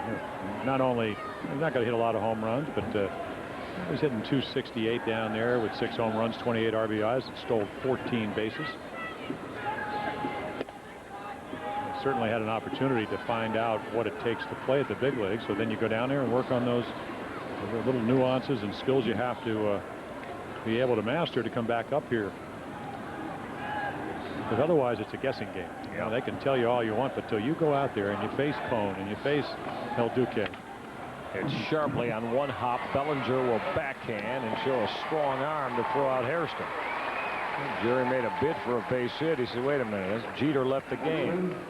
But Bellinger made the backhanded pick and threw out Hairston. Yeah, no difference. Mano at third, Bellinger, who was actually going to be sent down, but because of the irregular heartbeat by the left fielder Shane Spencer, they keep Bellinger here. They had claimed Manto off waivers. They want a little more pop in their lineup, somebody that can come in off the bench against lefties, and Mano can do that, hit home runs. Johnson with a drive to the gap, deep right center, long run. Ricky Leday can't get there. One hops the wall at the 385 mark. A long opposite field double for Charles Johnson, his second hit of the night in 3 tries. Opposite field power from the Orioles catcher. So 2 for 3 with 2 walks. And we've seen this. When he's hitting well, he stays on the ball away, hanging, breaking ball. It stays up. Leday can't run it down, but Williams will. 2-out double. 10th extra base hit of the year for Charles. Brady Anderson. To the called strike. Nice night for Brady. He's been on base 3 times. The other 2 times he hit rockets right at Chuck Knobloch.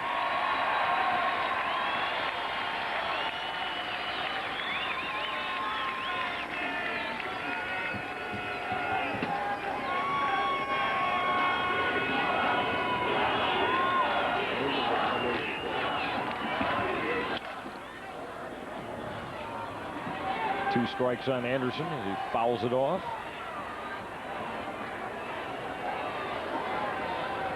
The Orioles busted this one open with 2 in the 7th inning and then 3 more in the 8th.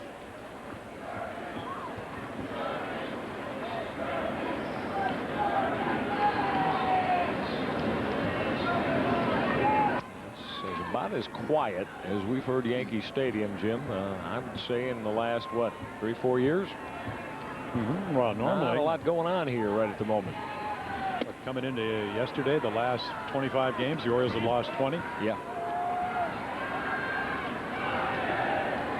Many of them close, but the bottom line is the Yankees won 20 of 25 before yesterday.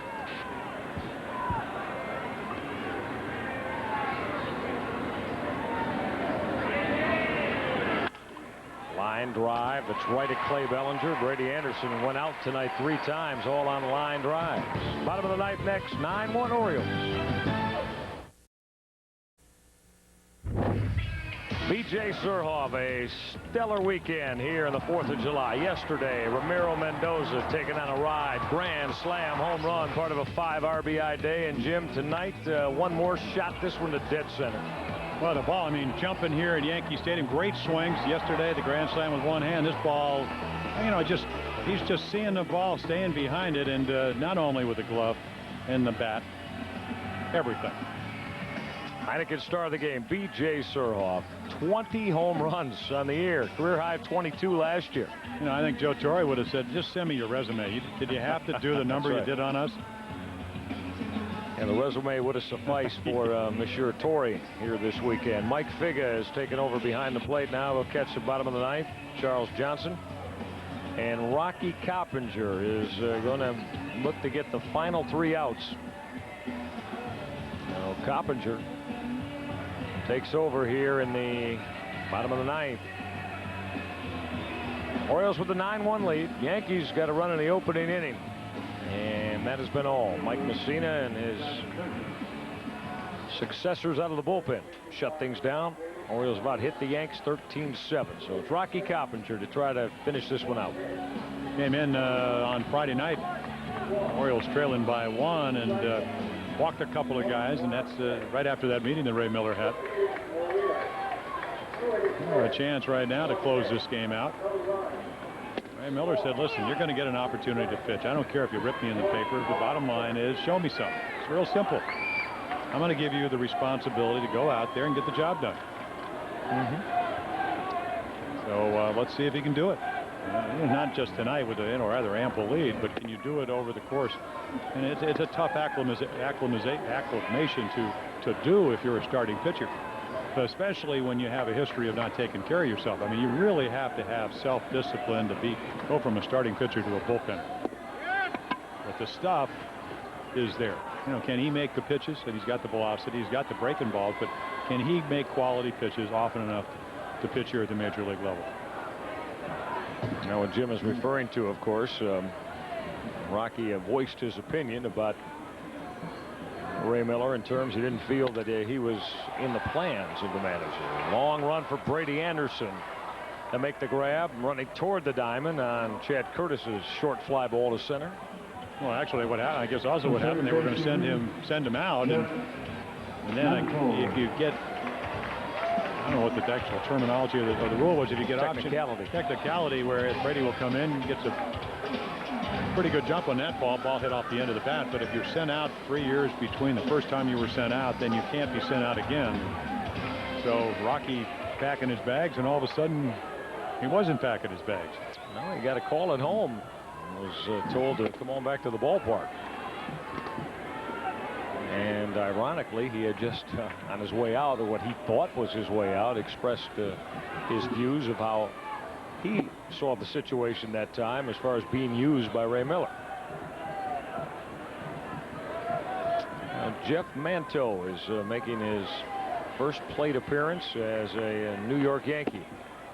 Picked up off the waiver wire from the Cleveland Indians. You talk about stickers on the suitcase.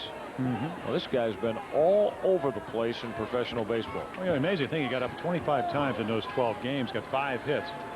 It was 200 batting average, but he walked 11 times, so his on-base percentage.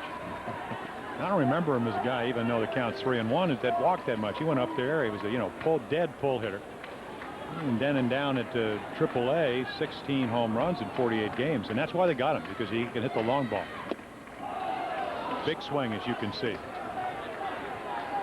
Loves the ball out over the plate, wants to pull it. Better fastball hitter, even though he doesn't get this one. And again, if you can throw your fastball down the middle to a good fastball hitter, you got a good one. That's what he did. Towering fly ball to left. Plenty of room for Surhoff. The O's are 1 out of the way here in the bottom of the 9th. Some different names. Kamenicki to close it out yesterday for his 3rd save. Johns Molina, and Coppinger tonight. Much more substantial lead. Oh, there's Joe Girardi with the bases empty and 2 down. Now, the Orioles will finish it up here in the Bronx this year, having won 3 times of the 7 games played between the 2 ball clubs. Swept here last year as the Yankees won all 6.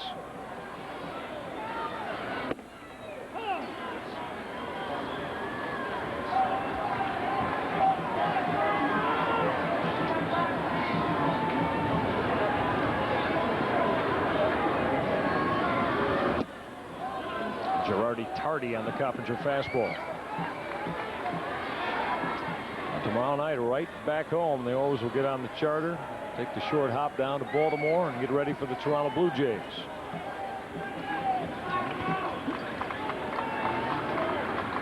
One-two pitch.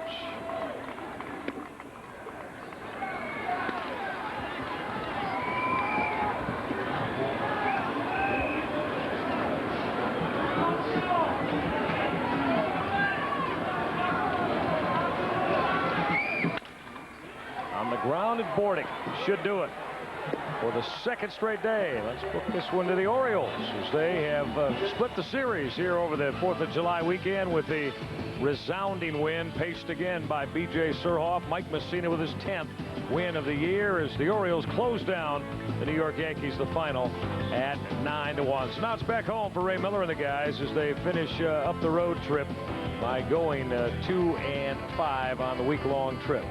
Orioles baseball has been a presentation of CBS Cable, the Baltimore Orioles, and Major League Baseball. Stay tuned. Fox Sports News is coming up next here on HTS. For all of our terrific crew who have helped us all weekend long here in hot New York City, and for Jim Palmer, I'm Michael Regai. Orioles a winner tonight. We'll talk to you tomorrow from Oriole Park. Till then, so long, everybody.